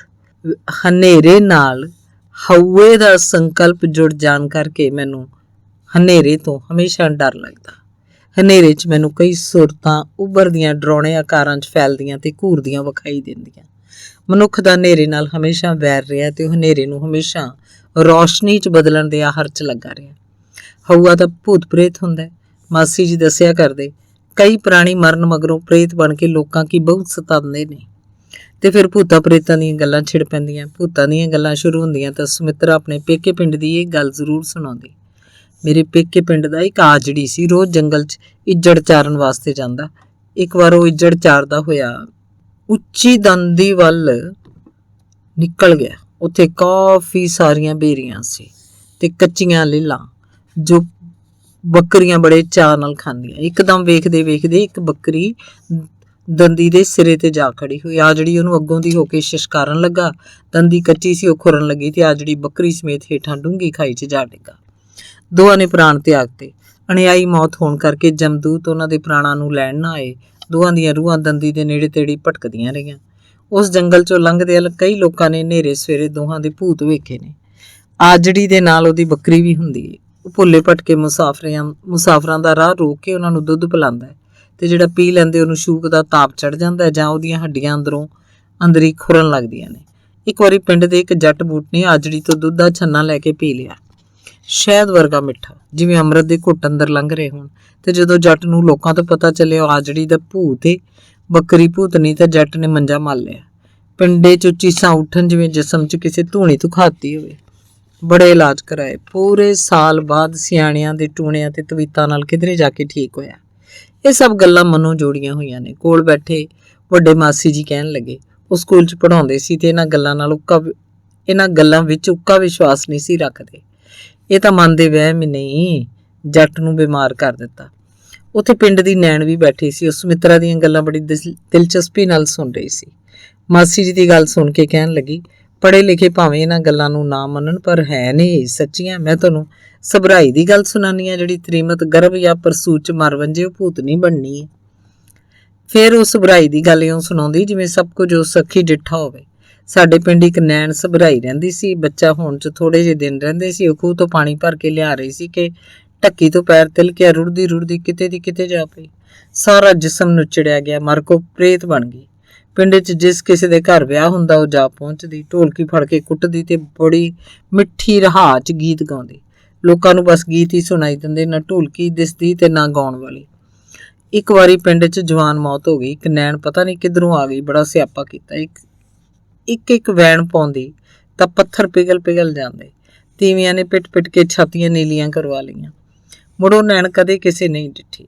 ਲੋਕ ਆਖਦੇ ਉਹ ਸਭਰਾਈ ਸੀ ਜੋ ਆਪਣੀ ਅਸਲੀ ਦੇਹ 'ਚ ਆਈ ਸੀ ਤੇ ਦਿਲ ਦੇ ਬੁਗਜ਼ ਕੱਢ ਕੇ ਚਲਦੀ ਬਣੀ। ਤੂੰ ਉਹਨੂੰ ਖੁਦ ਗਾਉਂਦਿਆਂ ਵੇਖਿਆ? ਮਾਸੀ ਜੀ ਪੁੱਛਣ ਲੱਗੇ। ਨਹੀਂ, ਮੈਂ ਤਾਂ ਉਦੋਂ ਜੰਮੀ ਵੀ ਨਹੀਂ ਸੀ। ਮੰਡੀ ਦਾਦੀ ਗੱਲ ਸੁਣਾਉਂਦੀ ਏ, ਨੈਣ ਨੇ ਦੱਸਿਆ, ਪਰ ਉਹਦੀ ਗੱਲ ਅਜੇ ਪੂਰੀ ਨਹੀਂ ਸੀ ਹੋਈ ਕਿ ਸੁਮਿਤਰਾ ਬੋਲ ਪਈ, ਸਾਰਾ ਕਸੂਰ ਸਭਰਾਈ ਨੇ ਘਰ ਵਾਲਿਆਂ ਨਾ ਏ। ਜੇ ਸਭਰਾਈ ਦਾ ਸੰਸਕਾਰ ਕਰਨ ਵੇਲੇ ਉਹਨੇ ਦੋਹਾਂ ਪੈਰਾਂ 'ਚ ਕਿੱਲਾਂ ਗੱਡ ਦੇਣ ਤਾਂ ਉਹਦਾ ਭੂਤ ਕੀ ਲਿਆ ਜਾਣਾ ਏ ਤੇ ਉਹ ਭਟਕਣਾ ਨਾ ਫਿਰਨਾ। ਤੇ ਜੇ ਉਹਦੀਆਂ ਅੱਖਾਂ ਸੂਈ ਧਾਗੇ ਨਾਲ ਸੀੜ ਦਿੰਦੇ ਤਾਂ ਵੀ ਉਹਨਾਂ ਪ੍ਰੇਤ ਕਿਸੇ ਆ ਸੰਤਾਪ ਨਾ ਦੇਣਾ। ਨੈਣ ਕਹਿਣ ਲੱਗੀ, ਉਹ ਕਿਉਂ? ਅੰਨਾ ਪ੍ਰੇਤ ਕਿਸ ਕੰਮ? ਉਹਦੇ ਤੋਂ ਆਪਣਾ ਆਪ ਵੀ ਨਹੀਂ ਸੰਭਾਲ ਹੋਣਾ, ਕਿਸੇ ਆ ਕੀ ਦੁੱਖ ਦੇਸੀ।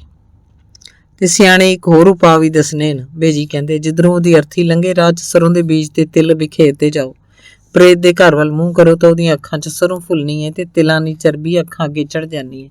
ਉਹ ਅੰਨਾ ਹੋ ਜਾਣਾ। ਫਿਰ ਉਹ ਇੱਕ ਥਾਂ ਟਿਕ ਕੇ ਰਹਿਣਾ, ਭਟਕਣਾ ਨਹੀਂ ਫਿਰਨਾ। ਪਰ ਇਹ ਪ੍ਰੇਤ ਕਿੱਥੇ ਰਹਿੰਦੇ ਨੇ? ਜੇ ਮੈਂ ਪੁੱਛਿਆ, ਜੇ ਠਿਕਾਣਾ ਪਤਾ ਹੋਵੇ ਤਾਂ ਬੰਦਾ ਵਲਾ ਪਾ ਕੇ ਚੱਲਾਂਗੇ। ਦਰਖਤਾਂ ਤੇ ਇੱਕ ਬੁੱਢੀ ਬੋਲੀ, ਇਸੇ ਆਸਤੇ ਤਾਂ ਕਹਿੰਦੇ ਨੇ ਰਾਤ ਵੇਲੇ ਦਰਖਤਾਂ ਦੇ ਪੱਤੇ ਜਾਂ ਟਹਿਣੀ ਨਹੀਂ ਤੋੜਨੀ ਚਾਹੀਦੀ, ਉਹਦੇ ਤੇ ਵਸਣਾ ਪ੍ਰੇਤ ਖੜੇ ਪੈ ਜਾਣਾ ਹੈ। ਤੇ ਦਿਨ ਵੇਲੇ ਕਾਲੀਆਂ ਬਲਾਵਾਂ ਨਾ ਬਲ ਘਟ ਜਾਣਾ ਹੈ। ਪ੍ਰੇਤ ਜਾਂ ਤਾਂ ਸੁੱਤੇ ਰਹਿਣ ਜਾਂ ਵੇਲੇ। ਤੇ ਕਈ ਭੂਤ ਪ੍ਰੇਤ ਤਾਂ ਝਾੜੀਆਂ 'ਚ ਵਸਦੇ ਨੇ। ਉਹ ਨੇਰੇ ਸਵੇਰੇ ਭੁੱਲੇ ਭਟਕੇ ਮੁਸਾਫਰਾਂ ਨੇ ਖੜੇ ਪੈ ਜਾਂਦੇ ਨੇ ਤੇ ਅੱਗਾਂ ਸੁੱਟਣੇ ਤੇ ਬੜਾ ਖੁਆਰ ਕਰਦੇ ਨੇ। ਇੱਕ ਹੋਰ ਬੋਲ ਪੈਂਦਾ, ਤੇ ਮੈਂ ਦੱਸਣੀਆਂ ਨਾ ਭੂਤਾਂ ਦੀਆਂ ਕਰਤੂਤਾਂ। ਇੱਕ ਹੋਰ ਤੀਵੀਂ ਬਸੰਤੀ ਕਹਿਣ ਲੱਗੀ, ਇੱਕ ਵਾਰ ਸਾਡੇ ਪਿੰਡ ਦੇ ਦੋ ਗੱਭਰੂ ਭਰਾ ਆਪਣੇ ਚਾਚੇ ਨਾਲ ਕਿਸੇ ਦੂਰ ਦੁਰਾਡੇ ਪਿੰਡ ਵਿਆਹ ਤੇ ਗਏ ਸੀ ਤੇ ਉੱਥੇ ਅੱਧੀ ਰਾਤ ਤੱਕ ਮੁਜਰਾ ਹੁੰਦਾ ਰਿਹਾ। ਤੇ ਜਦੋਂ ਮੁੱਕਿਆ, ਉਹ ਦੋਵੇਂ ਚਾਚੇ ਨਾਲ ਅੰਨੀ ਹਨੇਰੀ ਰਾਤ ਵਿੱਚ ਪਿੰਡ ਵੱਲ ਤੁਰ ਪਏ। ਤੇ ਅਗਲੇ ਦਿਨ ਸਵੇਰੇ ਉਹਨਾਂ ਨੂੰ ਪਿੰਡ 'ਚ ਕੋਈ ਜ਼ਰੂਰੀ ਕੰਮ ਸੀ। ਰਾਹ 'ਚ ਝਾੜੀਆਂ ਪੈਂਦੀਆਂ ਸੀ। ਜਦੋਂ ਗੱਪਾਂ ਮਾਰਦੇ ਹੋਏ ਝਾੜੀਆਂ ਕੋਲੋਂ ਦੀ ਲੰਘੇ ਤਾਂ ਝਾੜੀਆਂ ਵਿੱਚੋਂ ਕੋਈ ਉਹਨਾਂ ਤੇ ਬਲਦੀਆਂ ਚੁਆਤੀਆਂ ਤੇ ਕੋਲੇ ਸੁੱਟਣ ਲੱਗਾ। ਇਹ ਵੇਖ ਚਾਚੇ ਨੇ ਚੇਤਾਵਨੀ ਦਿੱਤੀ, ਬੇਟਾ ਪਿੱਛੇ ਪਰਤ ਕੇ ਨਹੀਂ ਜੇ ਵੇਖਣਾ, ਇਹ ਭੂਤਾਂ ਦੀਆਂ ਕਰਤੂਤਾਂ ਨੇ ਤੇ ਉਹ ਅੱਗ ਨਾਲ ਖੇਡ ਰਹੇ ਨੇ। ਘਾਬਰੋ ਨਾ ਤੇ ਚੁੱਪ ਕਰਕੇ ਸਤਨਾਮ ਵਾਹਿਗੁਰੂ ਵਾਹਿਗੁਰੂ ਕਰਦੇ ਰਹੋ। ਉਹ ਤਿੰਨੋਂ ਸਤਨਾਮ ਵਾਹਿਗੁਰੂ ਕਰਦੇ ਚੁੱਪਚਾਪ ਪੈਰ ਧਰੂੰਦੇ ਰਹੇ। ਅੱਗ ਦੀ ਵਰਖਾ ਵੱਧਦੀ ਗਈ, ਪਰ ਵਾਂਡੇ ਕਦੇ ਉਹਨਾਂ ਦੇ ਅੱਗੇ ਤੇ ਕਦੇ ਪਿੱਛੇ ਡਿੱਗਦੇ ਉਹਨਾਂ ਤੇ ਨਾ ਪੈਂਦੇ। ਕੁਝ ਚਿਰ ਪਿੱਛੋਂ ਬੜੀਆਂ ਭਿਆਨਕ ਆਵਾਜ਼ਾਂ ਆਉਣ ਲੱਗੀਆਂ। ਕੋਈ ਉਹਨਾਂ ਦਾ ਨਾਂ ਲੈ ਕੇ ਬੁਲਾ ਰਿਹਾ ਸੀ। ਛੋਟੇ ਭਰਾ ਨੂੰ ਬੜਾ ਡਰਨ ਲੱਗਾ। ਜਦੋਂ ਡਰ ਲੱਗਣ ਲੱਗਾ ਜਦੋਂ ਉਹਦਾ ਨਾਂ ਲੈ ਕੇ ਕਿਸੇ ਆਵਾਜ਼ਾਂ ਕਸੀਆਂ ਉਹ ਤੁਰਿਆ ਨਾ ਗਿਆ। ਪਰਤ ਕੇ ਵੇਖ ਲਿਆ, ਬਸ ਉਸੇ ਪੈਰ ਬੇਹੋਸ਼ ਹੋ ਕੇ ਡਿੱਗ ਪਿਆ। ਵੱਡੇ ਭਰਾ ਨੇ ਮੋਢਿਆਂ ਤੇ ਚੁੱਕ ਕੇ ਮਸਾਂ ਘਰ ਪਹੁੰਚਾਇਆ। ਸਾਲ ਭਰ ਉਹ ਮੰਜੇ ਤੇ ਪਿਆ ਰਿਹਾ। ਅਜੇ ਗੱਲਾਂ ਹੋ ਹੀ ਰਹੀਆਂ ਸੀ ਕਿ ਨਾਨਾ ਜੀ ਹੱਟੀਆਂ ਰੋਟੀ ਖਾਣ ਲਈ ਘਰ ਆ ਗਏ। ਉਹਨਾਂ ਨੇ ਵੀ ਭੂਤਾਂ ਪ੍ਰੇਤਾਂ ਦੀਆਂ ਗੱਲਾਂ ਸੁਣੀਆਂ ਤੇ ਹੱਸ ਕੇ ਕਹਿਣ ਲੱਗੇ, ਭੂਤ ਪ੍ਰੇਤ ਕੁਛ ਨਹੀਂ ਹੋਣੇ, ਇਹ ਤਾਂ ਅੰਦਰੋਂ ਦਾ ਡਰ ਨੇ ਜੋ ਬੰਦੇ ਕੀ ਮਾਰ ਮੁਕਾਉਂਦੇ। ਤੇ ਮੈਂ ਤੁਹਾਨੂੰ ਆਪਣੇ ਬਚਪਨ ਦੀ ਗੱਲ ਸੁਣਾਉਣਾ ਵਾਂ। ਫਿਰ ਉਹਨਾਂ ਇੱਕ ਘਟਨਾ ਸੁਣਾਈ। ਇੱਕ ਵਾਰ ਪਿੰਡ ਦੇ ਕੁਝ ਗੱਭਰੂ ਬਾਹਰ ਬੰਨੀ ਤੇ ਬੈਠੇ ਗੱਪਾਂ ਮਾਰ ਰਹੇ ਸੀ। ਵੇਲਾ ਡੂੰਘੀਆਂ ਤਰਕਾਲਾਂ ਦਾ ਸੀ ਤੇ ਰਾਤ ਖੁੱਲੀ। ਹਨੇਰਾ ਹਰ ਪਲ ਗਾੜਾ ਹੁੰਦਾ ਜਾ ਰਿਹਾ ਸੀ ਤੇ ਗੱਲਾਂ ਭੂਤਾਂ ਪ੍ਰੇਤਾਂ ਦੀਆਂ ਛਿੜ ਪਈਆਂ। ਉਹਨਾਂ 'ਚ ਇੱਕ ਮੁਸੱਲੀ ਮੁੰਡਾ ਵੀ ਸੀ, ਰਹਿਮਾਨ। ਉਹ ਕਹਿਣ ਲੱਗਾ, ਭੂਤ ਪ੍ਰੇਤ ਕੋਈ ਸ਼ੈ ਨਹੀਂ, ਐਵੇਂ ਦਿਲੇ ਨੇ ਵਹਿਮ ਨੇ, ਤੇ ਮੈਂ ਤਾਂ ਉੱਕਾ ਨਹੀਂ ਡਰਨਾ। ਤੇ ਫਿਰ ਝਟਕੂ ਮਗਰੋਂ ਕਹਿਣ ਲੱਗਾ, ਜੇ ਸ਼ਰਤ ਲਾਓ ਤੇ ਮੈਂ ਹੁਣੇ ਝਾੜੀਆਂ 'ਚੋਂ ਹੋਈ ਕੇ ਵਾਪਸ ਆ ਸਕਣਾ। ਤੇ ਝਾੜੀਆਂ ਅੱਧਾ ਕੁ ਮੀਲ ਬਾਰ-ਬਾਰ ਸਨ। ਸ਼ਰਤ ਲੱਗ ਗਈ ਮਲਕਾ ਦੇ ਰੁਪਏ ਦੀ, ਤੇ ਉਦੋਂ ਮਲਕਾ ਦੇ ਰੁਪਏ ਦਾ ਵਾਹਵਾ ਮੁੱਲ ਸੀ। ਢੇਰ ਸਾਰੀ ਚੀਜ਼ ਆ ਜਾਂਦੀ ਸੀ। ਮੁਸੱਲੀ ਅੱਲਾ ਦਾ ਨਾਂ ਲੈ ਕੇ ਝਾੜੀਆਂ ਵੱਲ ਤੁਰਨ ਲੱਗਾ ਤਾਂ ਇੱਕ ਗੱਭਰੂ ਨੇ ਕਿਹਾ, ਗੱਲ ਇਉਂ ਨਹੀਂ ਬਣਨੀ। ਕੀ ਪਤਾ ਤੂੰ ਰਸਤੇ ਵਿੱਚੋਂ ਹੀ ਪਰਤ ਆਏ। ਸਾਨੂੰ ਤੈਂਡੇ ਜਾਣ ਨਾ ਪੱਕਾ ਸਬੂਤ ਚਾਹੀਦਾ, ਤਾਂ ਫਿਰ ਕੋਈ ਨਿਸ਼ਾਨੀ ਚਾ ਦਿਓ ਜਿਹੜੀ ਉੱਥੇ ਛੋੜੀ ਆਵਾਂ। ਰਹਿਮਾਨ ਨੇ ਬੜੀ ਤਸੱਲੀ ਨਾਲ ਕਿਹਾ। ਛੱਪੜ ਤੇ ਕਈ ਕਿੱਲੇ ਗੱਡੇ ਪਏ ਸੀ। ਇੱਕ ਗੱਭਰੂ ਨੇ ਪੁੱਟ ਕੇ ਮੁਸੱਲੀ ਦੇ ਹੱਥ ਫੜਾਦਿਆਂ ਕਿਹਾ, ਲੈ ਬਈ, ਝਾੜੀਆਂ 'ਚ ਇਸ ਕਿੱਲਿਆਂ ਗਾਡਾ, ਅਸੀਂ ਸਵੇਰੇ ਜਾ ਕੇ ਤੱਕੀ ਘਿੰਸਾ ਤੇਰਾ ਰੁਪਇਆ ਖਰਾ। ਤੇ ਮੁਸੱਲੀ ਬਿਸਮਿਲ੍ਲਾ ਕਰਕੇ ਝਾੜੀਆਂ ਵੱਲ ਤੁਰ ਪਿਆ। ਉੱਥੇ ਪਹੁੰਚ ਕੇ ਉਹਨੇ ਇੱਕ ਬੁਝੀ ਹੋਈ ਚਿਖਾ ਦੇ ਨੇੜੇ ਜ਼ਮੀਨ 'ਚ ਕਿੱਲਾ ਗੱਡਤਾ। ਪਰ ਮੁਸੱਲੀ ਜਦੋਂ ਵਾਪਸ ਪਰਤਣ ਲੱਗਾ ਤਾਂ ਉਹਦੀ ਲਾਂਗੜ ਦਾ ਪੱਲਾ ਕਿਸੇ ਫੜ ਲਿਆ। ਮੁਸੱਲੀ ਘਬਰਾ ਗਿਆ ਤੇ ਚੀਖਾਂ ਮਾਰ ਕੇ ਮੁੱਦਾ ਜਾ ਪਿਆ। ਰਾਤ ਠਹਿਰੀ ਹੋਈ ਤੇ ਸ਼ਾਂਤ ਸੀ। ਮੁਸੱਲੀ ਦੀ ਡਰਾਉਣੀ ਚੀਖ ਦੀ ਮਾੜੀ ਜੀ ਭਿਣਕ ਗੱਭਰੂਆਂ ਦੇ ਕੰਨਾਂ 'ਚ ਪਈ। ਉਹ ਘਬਰਾ ਕੇ ਘਰ ਵੱਲ ਦੌੜੇ। ਘਰ ਜਾ ਕੇ ਉਹਨਾਂ ਨੇ ਸਾਰੀ ਗੱਲ ਬਜ਼ੁਰਗਾਂ ਨੂੰ ਦੱਸੀ। ਪਿੰਡ ਦੇ ਕੁਝ ਬਜ਼ੁਰਗ ਇਕੱਠੇ ਹੋ ਕੇ ਮੁਸੱਲੀ ਦੇ ਘਰ ਆਏ ਤੇ ਫਿਰ ਉਹਦੇ ਪਿਓ ਨੂੰ ਨਾਲ ਲੈ ਕੇ ਬਲਦੀਆਂ ਮਸਾਲਾਂ ਹੱਥ ਫੜੀ ਝਾੜੀਆਂ 'ਚ ਪਹੁੰਚੇ। ਉੱਥੇ ਮੁਸੱਲੀ ਨੂੰ ਮੁੱਦੇ ਮੂੰਹ ਪਿਆ ਵੇਖ ਕੇ ਸਭ ਘਬਰਾ ਗਏ। ਨਬਜ਼ ਟੋਈ ਤਾਂ ਬੰਦ, ਤੇ ਜਦੋਂ ਉਹਦੀ ਲੋਥ ਨੂੰ ਚੁੱਕਣ ਲੱਗੇ ਤਾਂ ਲਾਂਗੜ ਖਿੱਚੀ ਗਈ। ਇੱਕ ਬਜ਼ੁਰਗ ਦੀ ਨਜ਼ਰ ਕਿਲੇ 'ਚ ਵਸੇ ਲਾਂਗੜ ਦੇ ਪੱਲੇ ਤੇ ਜਾ ਪਈ। ਕਹਿਣ ਲੱਗਾ, ਭਰਾਓ, ਇਹ ਤਾਂ ਡਰ ਨਾਲ ਤਰਬਕ ਕੇ ਮਰਿਆ ਜੇ। ਇਸ ਆਮ ਪ੍ਰੇਤ ਵਰੇਤ ਕੋਈ ਨਹੀਂ ਜੇ ਚੰਬੜਿਆ। ਕਿਲਾ ਗੱਡਣਿਆਂ ਕਾਹਲੀ 'ਚ ਇੰਨੀ ਲਾਂਗੜ ਨਾ ਪੱਲਾ ਕਿਸੇ ਕਿਲੇ 'ਚ ਅੜ ਗਿਆ ਹੋਣਾ। ਤੇ ਜਦੋਂ ਉੱਠਣ ਲੱਗਾ ਲਾਂਗੜ ਖਿੱਚੀ ਤਾਂ ਇਹਨੇ ਸਮਝ ਲਿਆ ਕਿ ਕਿਸੇ ਭੂਤ ਪ੍ਰੇਤ ਨੇ ਫੜ ਲਿਆ। ਇਸੇ ਹਾਵੇ 'ਚੋਂ ਨੇ ਪ੍ਰਾਣ ਤਿਆਗ ਦਿੱਤੇ। ਬਸ ਸਭ ਜੀ ਨਾ ਹੀ ਭਰਮ ਹੈ। ਨਾਨਾ ਜੀ ਨੇ ਗੱਲ ਮੁਕਾਉਂਦੇ ਹੋਏ ਕਿਹਾ, ਭਾਵੇਂ ਪ੍ਰੇਤ ਨਾ ਵੀ ਹੋਣ, ਪਰ ਇਹਨਾਂ ਦੀ ਹੋਂਦ ਲੋਕਾਂ ਦੇ ਜ਼ਹਿਨ ਵਿੱਚ ਸਮਾਈ ਹੋਈ ਹੈ। ਇੱਕ ਵਿਚਿੱਤਰ ਕਿਸਮ ਦਾ ਪ੍ਰੇਤ ਛਲੇਡਾ ਮੰਨਿਆ ਗਿਆ, ਜਿਹਨੂੰ ਸ਼ਰਾੜ ਵੀ ਕਹਿੰਦੇ ਆ। ਇਹ ਲੋਕਾਂ ਨੂੰ ਬੜੀ ਜਿੱਚ ਕਰਦਾ ਹੈ ਤੇ ਲੋਭੀਆਂ ਦਾ ਚੰਗਾ ਮੌਜੂਦ ਆਉਂਦਾ ਹੈ। ਛਲੇਡੇ ਬਾਰੇ ਮਨੌਤ ਹੈ ਕਿ ਜਦੋਂ ਸੱਪ 100 ਵਰਿਆਂ ਉਮਰ ਭੋਗ ਕੇ ਇੱਛਾਧਾਰੀ ਹੋ ਜਾਂਦਾ ਹੈ ਤਾਂ ਜੋ ਵੀ ਚਾਹੇ ਰੂਪ ਪਲਾਂ ਛਣਾਂ 'ਚ ਧਾਰ ਲੈਂਦਾ ਹੈ। ਫੇਰ ਵੀ ਕਹਿੰਦੇ ਨੇ ਕਿ ਪ੍ਰੇਤ ਲੰਮੇ ਅਰਸੇ ਤੱਕ ਕਿਸੇ ਪ੍ਰਾਣੀ ਨੂੰ ਨਾ ਸਤਾਵੇ ਤਾਂ ਉਹ ਇੱਛਾਧਾਰੀ ਹੋ ਜਾਂਦਾ ਹੈ। ਛਲੇਡੇ ਬਾਰੇ ਨਾਨਕੇ ਪਿੰਡ 'ਚ ਬੜੀਆਂ ਰੋਮਾਂਚਿਕ ਗੱਲਾਂ ਪ੍ਰਚਲਿਤ ਹਨ। ਇਹਨਾਂ ਨੂੰ ਸੁਣ ਕੇ ਰੌਂਗਟੇ ਖੜੇ ਹੋ ਜਾਂਦੇ ਨੇ। ਵੈਸੇ ਛਲੇਡੇ ਨੂੰ ਕਦੇ ਕਿਸੇ ਨੇ ਨਹੀਂ ਵੇਖਿਆ। ਗੱਲਾਂ ਲੋਕੀ ਆਮ ਕਰਦੇ ਨੇ। ਸਾਡੇ ਗਲੀ ਦਾ ਪਾਣੀ ਭਰਨ ਵਾਲਾ ਝੀਰ ਕਹਿੰਦਾ ਸੀ ਕਿ ਡੁਮੇਲੀ ਵੱਲ ਜਾਂਦਿਆਂ ਰਾਹ 'ਚ ਉਹਦਾ ਇੱਕ ਛਲੇਡੇ ਨਾਲ ਵਾਸਤਾ ਪਿਆ। ਛਲੇਡੇ ਨੇ ਉਹਨੂੰ ਬੜਾ ਸਤਾਇਆ। ਉਹ ਆਪਣਾ ਤਜਰਬਾ ਬੜੇ ਚਸਕੇ ਲਾ ਕੇ ਇਉਂ ਸੁਣਾਉਂਦਾ ਹੈ। ਤੀਵੀਂ ਪੇਕੇ ਗਈ ਸੀ। ਅਚਾਨਕ ਬਾਪੂ ਬਿਮਾਰ ਪੈ ਗਿਆ। ਮੈਂ ਡੂੰਘੀਆਂ ਤਰਕਾਲਾਂ ਵੇਲੇ ਕੱਲ ਮਕੱਲਾ ਡੁਮੇਲੀ ਵੱਲ ਤੁਰ ਪਿਆ। ਰਾਹ 'ਚ ਮੈਨੂੰ ਇੱਕ ਬੱਕਰੀ ਮਿਆਂਕ ਦੀ ਮਿਲੀ। ਬੜੀ ਖੂਬਸੂਰਤ, ਵੇਖ ਕੇ ਭੁੱਖ ਲੱਗਦੀ ਸੀ। ਕਾਲੀ ਸਿਆਹ ਜੱਤ ਵਿੱਚ ਤਾਰਿਆਂ ਵਾਂਗ ਚਿੱਟੇ ਚਿੱਟੇ ਥਿਮਣੇ। ਤੇ ਮੈਂ ਸੋਚਿਆ ਕਿਸੇ ਆਜੜੀ ਨਾਲ ਵਿਛੜ ਕੇ ਭਟਕ ਰਹੀ ਹੋਣੀ ਹੈ। ਕਿਉਂ ਨਾ ਇਹਨੂੰ ਨਾਲ ਲੈ ਚੱਲਾਂ। ਤੇ ਦੁੱਧ ਦਹੀਂ ਦਾ ਗੁਜ਼ਾਰਾ ਤੁਰਦਾ ਰਿਹਾ ਸੀ ਤੇ ਮੈਂ ਆਪਣਾ ਸਾਫਾ ਖੋਲ ਕੇ ਬੱਕਰੀ ਦੇ ਗਲ 'ਚ ਬੰਨ੍ਹ ਦਿੱਤਾ। ਉਹਨੂੰ ਧਰੂੰਦਾ ਅੱਗੇ ਤੁਰ ਪਿਆ ਤੇ ਥੋੜੀ ਦੂਰ ਗਿਆ। ਸਾਫਾ ਖਿੱਚਿਆ ਨਾ ਜਾਏ, ਜਿਵੇਂ ਉਹਦੇ ਨਾਲ 100 ਮਣ ਦਾ ਬੋਝ ਬੰਨਿਆ ਹੋਵੇ। ਪਿੱਛੇ ਪਰਤ ਕੇ ਵੇਖਿਆ, ਦੰਗ ਰਹਿ ਗਿਆ। ਸਾਫਾ ਬੱਕਰੀ ਦੇ ਗਲ ਦੀ ਥਾਂ ਇੱਕ ਵੱਡੇ ਸਾਰੇ ਪੱਥਰ ਨਾਲ ਲਪੇਟਿਆ ਪਿਆ ਸੀ ਤੇ ਮੇਰੇ ਪੱਲੇ ਕੁਛ ਨਾ ਪਿਆ। ਬੱਕਰੀ ਕਿੱਧਰ ਚਲੀ ਗਈ ਤੇ ਪੱਥਰ ਕਿੱਥੋਂ ਆ ਗਿਆ? ਮੈਂ ਸ਼ਸ਼ੋਪੰਜ ਪਿਆ ਤੁਰਦਾ ਰਿਹਾ। ਥੋੜੀ ਦੂਰ ਜਾ ਕੇ ਇੱਕ ਪਗਡੰਡੀ ਉੱਤੇ ਦਰਖਤ ਹੇਠਾਂ ਇੱਕ ਲਾਲ ਜਿਹਾ ਕੱਪੜਾ ਚਮਕਦਾ ਵੇਖਿਆ। ਚੁੱਕਿਆ ਤਾਂ ਵੱਡੀ ਸਾਰੀ ਥੈਲੀ ਨਿਕਲੀ, ਜਿਸ 'ਚ ਕੁਝ ਜੇਵਰ ਤੇ ਰੁਪਏ ਬੰਨੇ ਸੀ। ਮੈਂ ਖੁਸ਼ੀ ਨਾਲ ਫੁੱਲਿਆ ਨਾ ਸਮਾਇਆ। ਢੇਰ ਸਾਰਾ ਗਹਿਣਾ ਨਾਲੇ ਰੁਪਏ। ਜ਼ਿੰਦਗੀ ਭਰ ਵੇਚ ਕੇ ਖਾਂਦਾ ਰਵਾਂ ਤਾਂ ਮੁੱਕਦੇ ਨਹੀਂ। ਤੇ ਸ਼ਾਇਦ ਚੋਰ ਡਾਕੂ ਇੱਥੇ ਮਾਲ ਵੰਡਣ ਵੇਲੇ ਭੁੱਲ ਭੁਲੇਖੇ ਛੱਡ ਗਏ ਹੋਣ। ਮੈਂ ਉਹ ਥੈਲੀ ਸਿਰ ਤੇ ਰੱਖ ਕੇ ਅੱਗੇ ਤੁਰ ਪਿਆ ਤੇ ਥੋੜੀ ਦੂਰ ਗਿਆ। ਥੈਲੀ 'ਚੋਂ ਮੂਤਰ ਚੋਣ ਲੱਗਾ। ਮੇਰਾ ਮੂੰਹ ਸਾਰਾ ਭਿੱਜ ਗਿਆ। ਥੈਲੀ ਵਗਾ ਕੇ ਪਰਾਂ ਸੁੱਟੀ ਵੇਖਿਆ ਉਸ 'ਚ ਇੱਕ ਕਤੂਰੀ ਸੀ। ਬੜਾ ਸ਼ਰਮਿੰਦਾ ਹੋਇਆ। ਮੈਨੂੰ ਸ਼ੱਕ ਪਿਆ ਹੋਵੇ ਨਾ ਹੋਵੇ ਕੋਈ ਛਲੇਡਾ ਹੈ। ਮੈਂ ਘਬਰਾ ਕੇ ਨੱਠ ਪਿਆ। ਮੇਰਾ ਜਿਸਮ ਥੱਕ ਕੇ ਚੂਰ ਹੋ ਗਿਆ। ਮੱਥਾ ਉਤਰੇਲੀ ਮੈਂ ਆਪਣੇ ਅੱਗੇ ਇੱਕ ਘੋੜਾ ਪਹਿਲਾਂ ਪਾਉਂਦਾ ਵੇਖਿਆ, ਪਰ ਉਹ ਹੁਣ ਮੈਨੂੰ ਸੰਸਾ ਹੋ ਗਿਆ ਕਿ ਕਿਧਰੇ ਵੀ ਛਲੇਡਾ ਨਾ ਹੋਵੇ। ਭਾਵੇਂ ਮੈਂ ਥੱਕਿਆ ਪਿਆ ਸੀ, ਪਰ ਘੋੜੇ ਤੇ ਚੜਨ ਦਾ ਸਾਹਸ ਨਹੀਂ ਸੀ ਰਿਹਾ। ਮੈਂ ਉਹਨੂੰ ਵੇਖ ਕੇ ਅੰਡਿਠ ਕੀਤਾ। ਪਤਾ ਨਹੀਂ ਝੀਵਰ ਦੇ ਕਥਨ 'ਚ ਕਿੰਨਾ ਕੁ ਸੱਚ ਸੀ ਤੇ ਕਿੰਨੀ ਕਲਪਨਾ, ਪਰ ਛਲੇਡੇ ਬਾਰੇ ਜੋ ਵੀ ਉਹਨਾਂ ਨੇ ਆਪਣਾ ਅਨੁਭਵ ਦੱਸਿਆ ਸੀ, ਇਨ ਬਿਨ ਉਸੇ ਤਰ੍ਹਾਂ ਦੀਆਂ ਗੱਲਾਂ ਉਸ ਬਾਰੇ ਪ੍ਰਚਲਿਤ ਸੀ। ਹੋ ਸਕਦਾ ਹੈ ਲੋਕਾਂ ਦੇ ਵਿਸ਼ਵਾਸ ਦਾ ਫਾਇਦਾ ਉਠਾ ਕੇ ਝੀਵਰ ਨੇ ਬਿਰਤਾਂਤ ਮਨੋਂ ਕੱਢ ਲਿਆ ਹੋਵੇ, ਪਰ ਜੇ ਇਹ ਉਹਦੀ ਆਪ ਬੀਤੀ ਨਹੀਂ ਸੀ ਤਾਂ ਇਹ ਲੋਕ ਸੱਚ ਹੋਣ ਕਰਕੇ ਜੱਗ ਬੀਤੀ ਜ਼ਰੂਰ ਸੀ। ਛਲੇਡੇ ਬਾਰੇ ਇੱਕ ਹੋਰ ਘਟਨਾ ਵੀ ਪਿੰਡ 'ਚ ਪ੍ਰਚਲਿਤ ਸੀ। ਇੱਕ ਵਾਰ ਇੱਕ ਗੱਭਰੂ ਰਾਤੀ ਪਿੰਡ ਪਰਤ ਰਿਹਾ ਸੀ। ਰਾਹ 'ਚ ਉਹਨੇ ਸੁੱਕੇ ਖੂਹ ਤੇ ਇੱਕ ਮੁਟਿਆਰ ਬੈਠੀ ਵੇਖੀ, ਜਿਹਦਾ ਮੂੰਹ ਅਥਰੂਆਂ ਨਾਲ ਭਿੱਜਿਆ ਸੀ। ਚਿੱਟੀ ਦੁੱਧ ਜਿਵੇਂ ਕੋਈ ਪਰੀ ਹੋਵੇ, ਰਬੜ ਦੀ ਗੁੱਡੀ ਵਰਗੀ ਸੁਬਕ, ਅੰਗ ਅੰਗ ਉਹਦਾ ਭਖ ਰਿਹਾ ਸੀ। ਗੱਭਰੂ ਉਹਦੇ ਰੂਪ ਦਾ ਖਿੱਚਿਆ ਉਹਨੂੰ ਵਿਰਚਾਣ ਲੱਗਾ। ਰੋਣ ਦਾ ਕਾਰਨ ਪੁੱਛਿਆ, ਕਹਿਣ ਲੱਗੀ, ਮੈਂ ਨਵਾਬਜਾਂ ਦੀਆਂ ਗਹਿਣਿਆਂ ਨਾਲ ਲੱਦੀ ਹੋਈ ਸੁੱਤੀ ਪਈ ਸੀ ਕਿ ਡਾਕੂ ਮੈਨੂੰ ਚੁੱਕ ਲਿਆਏ। ਗਹਿਣੇ ਗੱਟੇ ਉਤਾਰ ਕੇ ਇੱਥੇ ਸੁੱਟ ਗਏ ਨੇ ਤੇ ਸ਼ਕਲ ਸੂਰਤ ਤੇ ਲਿਬਾਸ ਵਿੱਚ ਉਹ ਕਿਸੇ ਨਵਾਬਜ਼ਾਦੀ ਤੋਂ ਘੱਟ ਨਹੀਂ ਸੀ ਲੱਗਦੀ। ਹੁਣ ਕਾਲੀ ਬੋਲੀ ਰਾਤ ਵਿੱਚ ਮੈਨੂੰ ਡਰ ਲੱਗ ਰਿਹਾ ਹੈ। ਕੁੜਤੀ ਵੀ ਫਟ ਗਈ ਹੈ। ਤੇ ਫਿਰ ਉਸ ਮੁਟਿਆਰ ਨੇ ਆਪਣੀ ਫਟੀ ਕੁੜਤੀ ਵਿਖਾਈ, ਜਿਹਦੇ ਹੇਠੋਂ ਉਹਦਾ ਸੰਗਮਰਮਰੀ ਜਿਸਮ ਨੰਗਾ ਹੋ ਰਿਹਾ ਸੀ। ਉਹਦਾ ਅੰਗਿਆਰਿਆਂ ਵਾਂਗ ਭਖਦਾ ਜਿਸਮ ਵੇਖ ਕੇ ਗੱਭਰੂ ਮੁਰੰਡਿਆ ਗਿਆ। ਉਹਨੂੰ ਵਿਰਚਾਣ ਲੱਗਾ, ਡਰਨਾ, ਮੈਂ ਜੋ ਤੇਰੇ ਕੋਲ ਆ। ਮੁਟਿਆਰ ਨੇ ਗੱਭਰੂ ਦੀ ਗੋਦ 'ਚ ਸਿਰ ਸੁੱਟ ਦਿੱਤਾ। ਗੱਭਰੂ ਉਹਦੇ ਸੰਦਲੀ ਸਾਹਾਂ 'ਚ ਗੜੂੰਦ ਹੋ ਗਿਆ। ਸਾਰੀ ਰਾਤ ਉਹਦੇ ਨਾਲ ਲਿਪਟਿਆ ਰਿਹਾ। ਪਤਾ ਨਹੀਂ ਕਿਸ ਵੇਲੇ ਉਹਦੀ ਅੱਖ ਲੱਗ ਗਈ। ਜਦੋਂ ਖੁੱਲੀ ਤਾਂ ਕੀ ਵੇਖਦਾ, ਉਹਦੇ ਕਲਾਵੇ ਵਿੱਚ ਇੱਕ ਵੱਡਾ ਸਾਰਾ ਪੱਥਰ ਹੈ।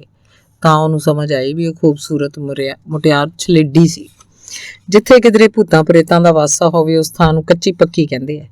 ਉਸ ਥਾਂ ਦੀ ਅਵਗਿਆ ਕਰਨ ਨਾਲ ਉੱਥੇ ਵਸਦਾ ਪ੍ਰੇਤ ਖਹਿੜੇ ਪੈ ਜਾਂਦਾ ਹੈ। ਅਜਿਹੀ ਥਾਂ ਟੱਟੀ ਪਿਸ਼ਾਬ ਨਹੀਂ ਕਰਨਾ ਚਾਹੀਦਾ। ਕਹਿੰਦੇ ਨੇ ਇੱਕ ਵਾਰ ਦੋ ਦੋਸਤ ਕਿਧਰੋਂ ਲੰਘ ਰਹੇ ਸੀ ਤੇ ਅਚਾਨਕ ਉਹਨਾਂ ਨੂੰ ਪਿਸ਼ਾਬ ਦੀ ਹਾਜਤ ਹੋਈ। ਪਿਸ਼ਾਬ ਕਰਦਿਆਂ ਉਹਨਾਂ ਦੀ ਨਜ਼ਰ ਪੀਰ ਦੀ ਕਬਰ ਤੇ ਜਾ ਪਈ। ਦੀਵਾ ਬੁਝਿਆ ਸੀ। ਕਬਰ ਵੇਖ ਕੇ ਘਬਰਾ ਗਏ। ਇੱਥੇ ਪਿਸ਼ਾਬ ਨਹੀਂ ਕਰਨਾ ਚਾਹੀਦਾ। ਇਹ ਕਿਸੇ ਫਕੀਰ ਨਹੀਂ ਕਬਰ ਏ, ਇੱਕ ਨੇ ਕਿਹਾ। ਪਰ ਹੁਣ ਤਾਂ ਕੁਝ ਨਹੀਂ ਹੋਈ ਸਕਣਾ, ਦੂਜੇ ਦਾ ਉੱਤਰ ਸੀ। ਥੋੜੀ ਦੂਰ ਹੀ ਗਏ ਸੀ ਕਿ ਉਹਨਾਂ ਦੇ ਜਿਸਮ 'ਚੋਂ ਚੀਸਾਂ ਉੱਠਣ ਲੱਗੀਆਂ, ਜਿਵੇਂ ਸਰੀਰ ਅੰਦਰ ਕੋਈ ਅੱਗ ਮੱਚ ਪਈ ਹੋਵੇ। ਇਹ ਜ਼ਰੂਰ ਪੀਰ ਨਾ ਸਰਾਪ ਏ, ਉਹ ਘਬਰਾ ਕੇ ਬੋਲਿਆ। ਮੇਰਾ ਤੇ ਸਾਰਾ ਜਿਸਮ ਨਪੀੜਿਆ ਜਾ ਰਿਹਾ, ਜਿਵੇਂ ਲਹੂ ਕਿਸੇ ਚੋ ਲਿਆ ਹੋਵੇ। ਦੋਵੇਂ ਕਾਲੀ ਕਾਲੀ ਕਦਮ ਪੁੱਟਦੇ ਘਰ ਪਹੁੰਚੇ। ਸਾਰੀ ਗੱਲ ਬਜ਼ੁਰਗਾਂ ਨੂੰ ਦੱਸੀ। ਕੋਠੇ ਨਾਲੋਂ ਨਾਲ ਸਨ। ਕਿਸੇ ਕਹੇ ਪੀਰ ਦੇ ਗਜ਼ਬ ਦਾ ਸ਼ਿਕਾਰ ਹੋ ਗਏ ਨੇ, ਕੋਈ ਕਹੇ ਪੀਰ ਦੇ ਪ੍ਰੇਤ ਦਾ ਸਾਇਆ ਹੋ ਗਿਆ। ਕਦੇ ਪ੍ਰੇਤ ਇੱਕ ਦੀ ਕਾਇਆ 'ਚ ਦਾਖਲ ਹੋ ਕੇ ਖਦੂਤ ਕਰਦਾ, ਕਦੇ ਦੂਜੇ ਦੀ ਕਾਇਆ 'ਚ। ਇਸ ਲਈ ਜਦੋਂ ਇੱਕ ਦੇ ਜਿਸਮ 'ਚ ਚੀਸਾਂ ਉੱਠਦੀਆਂ ਨੇ, ਦੂਜਾ ਆਰਾਮ 'ਚ ਹੁੰਦਾ ਹੈ। ਸਿਆਣੇ ਨੂੰ ਸੱਦਿਆ ਗਿਆ। ਉਹਨੇ ਮੰਤਰਾਂ ਨਾਲ ਪ੍ਰੇਤ ਨੂੰ ਬੁਲਵਾਇਆ। ਪ੍ਰੇਤ ਕਹਿਣ ਲੱਗਾ, ਮੈਂ ਕਬਰ ਵਾਲਾ ਪੀਰ ਹਾਂ। ਜਿੱਥੇ ਮੈਂ ਨਮਾਜ਼ ਪੜ੍ਹਿਆ ਕਰਦਾ, ਉੱਥੇ ਇਹਨਾਂ ਮੁੱਤਰ ਕੇ ਥਾਂ ਪਲੀਤ ਕਰ ਛੋੜੀਏ। ਮੈਂਡੀ ਨਮਾਜ਼ ਕਜ਼ਾ ਹੋ ਗਈ ਏ। ਪਰ ਤੂੰ ਕਿਹੜੇ ਪੱਜ ਇਹਨਾਂ ਨਾਲ ਸਰੀਰ ਛੱਡ ਸੈਂ? ਸਿਆਣੇ ਨੇ ਪੁੱਛਿਆ। ਤੇ ਜਦੋਂ ਇਹ ਦੋਵੇਂ ਮੁਸਲਮਾਨ ਹੋਈ ਕਿ ਮਹਿੰਡੇ ਮੁਰੀਦ ਬਣੀ ਜਾਸਨ, ਜਿੱਥੇ ਮੁਤਰਿਆਂ ਨੂੰ ਉੱਥੇ ਰੋਜ਼ ਬੁਹਾਰੀ ਦਿੱਤਾ ਕਰਸਨ ਤੇ ਪਾਣੀ ਤਰੌਂਕਿਆ ਕਰਸਨ, ਨਾਲੇ ਮੇਰੀ ਕਬਰ ਤੇ ਦੀਵਾ ਜਗਾਇਆ ਕਰਸਨ। ਪ੍ਰੇਤ ਨੇ ਜਵਾਬ ਦਿੱਤਾ। ਦੋਹਾਂ 'ਚੋਂ ਇੱਕ ਗੱਭਰੂ ਹਿੰਦੂ ਸੀ। ਉਹ ਤਾਂ ਉਸੇ ਵੇਲੇ ਕਲਮਾ ਪੜ੍ਹ ਕੇ ਮੁਸਲਮਾਨ ਬਣ ਗਿਆ। ਅਖੇ ਜਾਨ ਨਾਲ ਵੱਧ ਪਿਆਰੀ ਕਿਹੜੀ ਸ਼ੈ ਵੇ, ਤੇ ਧਰਮ ਤਾਂ ਬੰਦੇ ਨਾਲ ਘੜਿਆ ਹੋਇਆ। ਜਾਨ ਤਾਂ ਰੱਬ ਦੀ ਅਮਾਨਤ ਏ। ਜਾਨ ਬਚਾਉਣ ਦੀ ਖਾਤਰ ਧਰਮ ਬਦਲਣਾ ਪਵੇ ਤਾਂ ਕੀ ਹਰਜੇ। ਸਭ ਧਰਮ ਤਾਂ ਇੱਕੋ ਪਰਮਾਤਮਾ ਕੀ ਮੰਨਦੇ ਨੇ। ਤੇ ਉਹ ਜੁਮੇਰਾਤ ਪੀਰ ਦੀ ਕਬਰ ਤੇ ਦੀਵਾ ਬਾਲਣ ਲੱਗਾ। ਹਰ ਰੋਜ਼ ਨਮਾਜ਼ ਪੜ੍ਹਨ ਲੱਗਾ। ਪਰ ਦੂਜਾ ਸਿੱਖ ਸੀ। ਕਹਿਣ ਲੱਗਾ, ਇਹ ਮੁਸਲਕੇ ਨਾ, ਮੈਂ ਮੁਰੀਦ ਨਹੀਂ ਬਣਨਾ, ਚਾਹੇ ਜਾਨ ਚਲੀ ਜਾਵੇ। ਮੈਂ ਤਾਂ ਆਪਣੇ ਗੁਰੂ ਤੋਂ ਨਮੁੱਕਰ ਨਹੀਂ ਹੋਣਾ।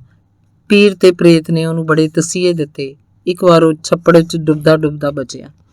ਫਿਰ ਇੱਕ ਦਿਨ ਉਹਦੇ ਕੱਪੜਿਆਂ ਨੂੰ ਅੱਗ ਲੱਗ ਗਈ। ਇੱਕ ਵਾਰ ਉਹਦੇ ਸੱਪ ਦੀ ਸਿਰੀ ਤੇ ਪੈਰ ਆਉਂਦਾ ਹੋਇਆ ਮਸਾਂ ਬਚਿਆ। ਕਈ ਸਿਆਣੇ ਬੁਲਵਾਏ, ਪਰ ਪੀਰ ਆਖੇ, ਇਹਨੇ ਮਹਿੰਡੇ ਨਾਲ ਆਡਾ ਲਾਇਆ, ਇਸ ਨੇ ਜਿੰਦ ਕੱਢੀ ਕੇ ਛੋੜ ਸਾਂ।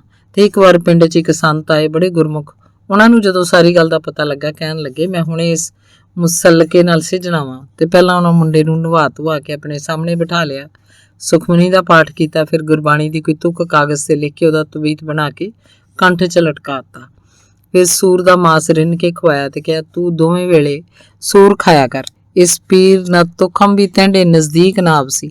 ਤੇ ਉਹ ਮੁੰਡਾ ਰੋਜ਼ ਸੂਰ ਖਾਣ ਲੱਗਾ। ਪੀਰ ਦਾ ਪ੍ਰੇਤ ਮੁੜ ਉਹਦੇ ਨੇੜੇ ਨਾ ਟਿਕਿਆ।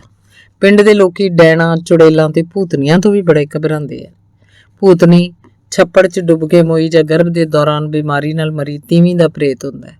ਇਹਦਾ ਨਿਵਾਸ ਪੁਰਾਣੇ ਖੋਲਿਆਂ, ਖੰਡਰਾਂ ਤੇ ਬਿਆਬਾਨਾਂ 'ਚ ਦੱਸਿਆ ਗਿਆ। ਪਰ ਡੈਣ ਤੋਂ ਲੋਕ ਕੁਝ ਜ਼ਿਆਦਾ ਭੈ ਖਾਂਦੇ ਨੇ। ਇਹ ਸ਼ਕਲ ਦੀ ਬੜੀ ਕਰੂਪ ਹੁੰਦੀ ਹੈ। ਲੰਮੇ ਲੰਮੇ ਦੰਦ, ਘੂਰਦੀਆਂ ਅੱਖਾਂ, ਨਾਸਾਂ ਭਰੀਆਂ ਹੋਈਆਂ ਤੇ ਸਾਹ ਧੁਆਂਖਿਆ ਹੋਇਆ। ਕਹਿੰਦੇ ਨੇ ਕਿ ਇੱਕੋ ਤੱਕਣੀ ਨਾਲ ਕਲੇਜਾ ਕੱਢ ਕੇ ਖਾ ਜਾਂਦੀ ਹੈ। ਬਸ ਘੂਰ ਕੇ ਜਿਹਦੇ ਅੰਦਰ ਤੱਕ ਵੇਖਦੀ, ਉਹਦਾ ਕਲੇਜਾ ਸਹਿਜੇ ਅਦ੍ਰਿਸ਼ਟ ਰੂਪ ਵਿੱਚ ਉਹਦੇ ਮੂੰਹ ਵਿੱਚ ਚਲਾ ਜਾਂਦਾ ਹੈ। ਪ੍ਰਾਣੀ ਦੇ ਕਲੇਜੇ ਨੂੰ ਬਸ ਹੁਜਕਾ ਜਿਹਾ ਮਹਿਸੂਸ ਹੁੰਦਾ ਹੈ ਤੇ ਕਈ ਡੈਣਾ ਕਲੇਜਾ ਕੱਢ ਕੇ ਕਿਸੇ ਚੀਜ਼ 'ਚ ਛੁਪਾ ਲੈਂਦੀਆਂ ਨੇ ਤੇ ਪਿੱਛੋਂ ਤਲ ਕੇ ਖਾਂਦੀਆਂ ਨੇ। ਅਜਿਹੇ ਕਲੇਜੇ ਨੂੰ ਕਈ ਚੇਲੇ ਮੰਤਰਾਂ ਨਾਲ ਵਾਪਸ ਲੈ ਕੇ ਮੁੜ ਪ੍ਰਾਣੀ ਵਿੱਚ ਟਿਕਾ ਦਿੰਦੇ ਨੇ। ਕਿੰਨੀਆਂ ਦਿਲਚਸਪ ਗੱਲਾਂ ਨੇ। ਚੁੜੇਲ ਹੁੰਦੀ ਤਾਂ ਭੂਤਨੀ ਹੈ, ਪਰ ਜਾਦੂ ਟੂਣੇ ਦੀ ਕਲਾ ਵਿੱਚ ਬੜੀ ਮਾਹਿਰ ਮੰਨੀ ਗਈ ਹੈ ਤੇ ਇੱਕ ਵਾਰ ਚੁੜੇਲ ਜਿਹਦੇ ਪਿੱਛੇ ਪੈ ਜਾਏ ਜ਼ਿੰਦਗੀ ਭਰ ਖਹਿੜਾ ਨਹੀਂ ਛੱਡਦੀ। ਰਾਜਾ ਰਸਾਲੂ ਜਦੋਂ ਵਿਆਹ ਕਰਨ ਲਈ ਜੰਝ ਸਮੇਤ ਚੀਰ ਪੜ ਕੋਲ ਦੀ ਲੰਘ ਰਿਹਾ ਸੀ ਤਾਂ ਚੁੜੇਲ ਨੇ ਉਹਨੂੰ ਮੰਤਰ ਦੁਆਰਾ ਪੱਥਰ ਬਣਾ ਦਿੱਤਾ। ਚੁੜੇਲਾਂ ਆਦਮਖੋਰ ਵੀ ਹੁੰਦੀਆਂ ਨੇ ਤੇ ਭੁੱਲੇ ਭਟਕੇ ਮੁਸਾਫਰਾਂ ਨੂੰ ਫੜ ਕੇ ਖਾ ਜਾਂਦੀਆਂ ਨੇ। ਇਹਨਾਂ ਦਾ ਜ਼ਿਕਰ ਜ਼ਿਆਦਾਤਰ ਦੰਦ ਕਥਾਵਾਂ ਤੇ ਲੋਕ ਕਹਾਣੀਆਂ ਵਿੱਚ ਮਿਲਦਾ ਹੈ। ਇੱਕ ਹੋਰ ਪ੍ਰੇਤ ਜੋਗਣੀਆਂ ਨੇ ਜੋ ਦੁਰਗਾ ਦੀਆਂ ਚੇਲੀਆਂ ਨੇ ਤੇ ਇਹ ਯੁੱਧ ਦੇ ਦੌਰਾਨ ਮੋਏ ਬੰਦਿਆਂ ਦਾ ਲਹੂ ਪੀਂਦੀਆਂ ਨੇ। ਭੂਤ ਪ੍ਰੇਤ ਤੇ ਚੁੜੇਲਾਂ ਆਦਿ ਹੁਣ ਬੀਤੇ ਦੀ ਯਾਦ ਬਣ ਕੇ ਰਹਿ ਗਈਆਂ ਨੇ। ਦਿਨ ਬ ਦਿਨ ਲੋਕਾਂ ਦਾ ਵਿਸ਼ਵਾਸ ਇਹਨਾਂ ਤੇ ਘਟਦਾ ਜਾ ਰਿਹਾ ਹੈ। ਧੰਨਵਾਦ।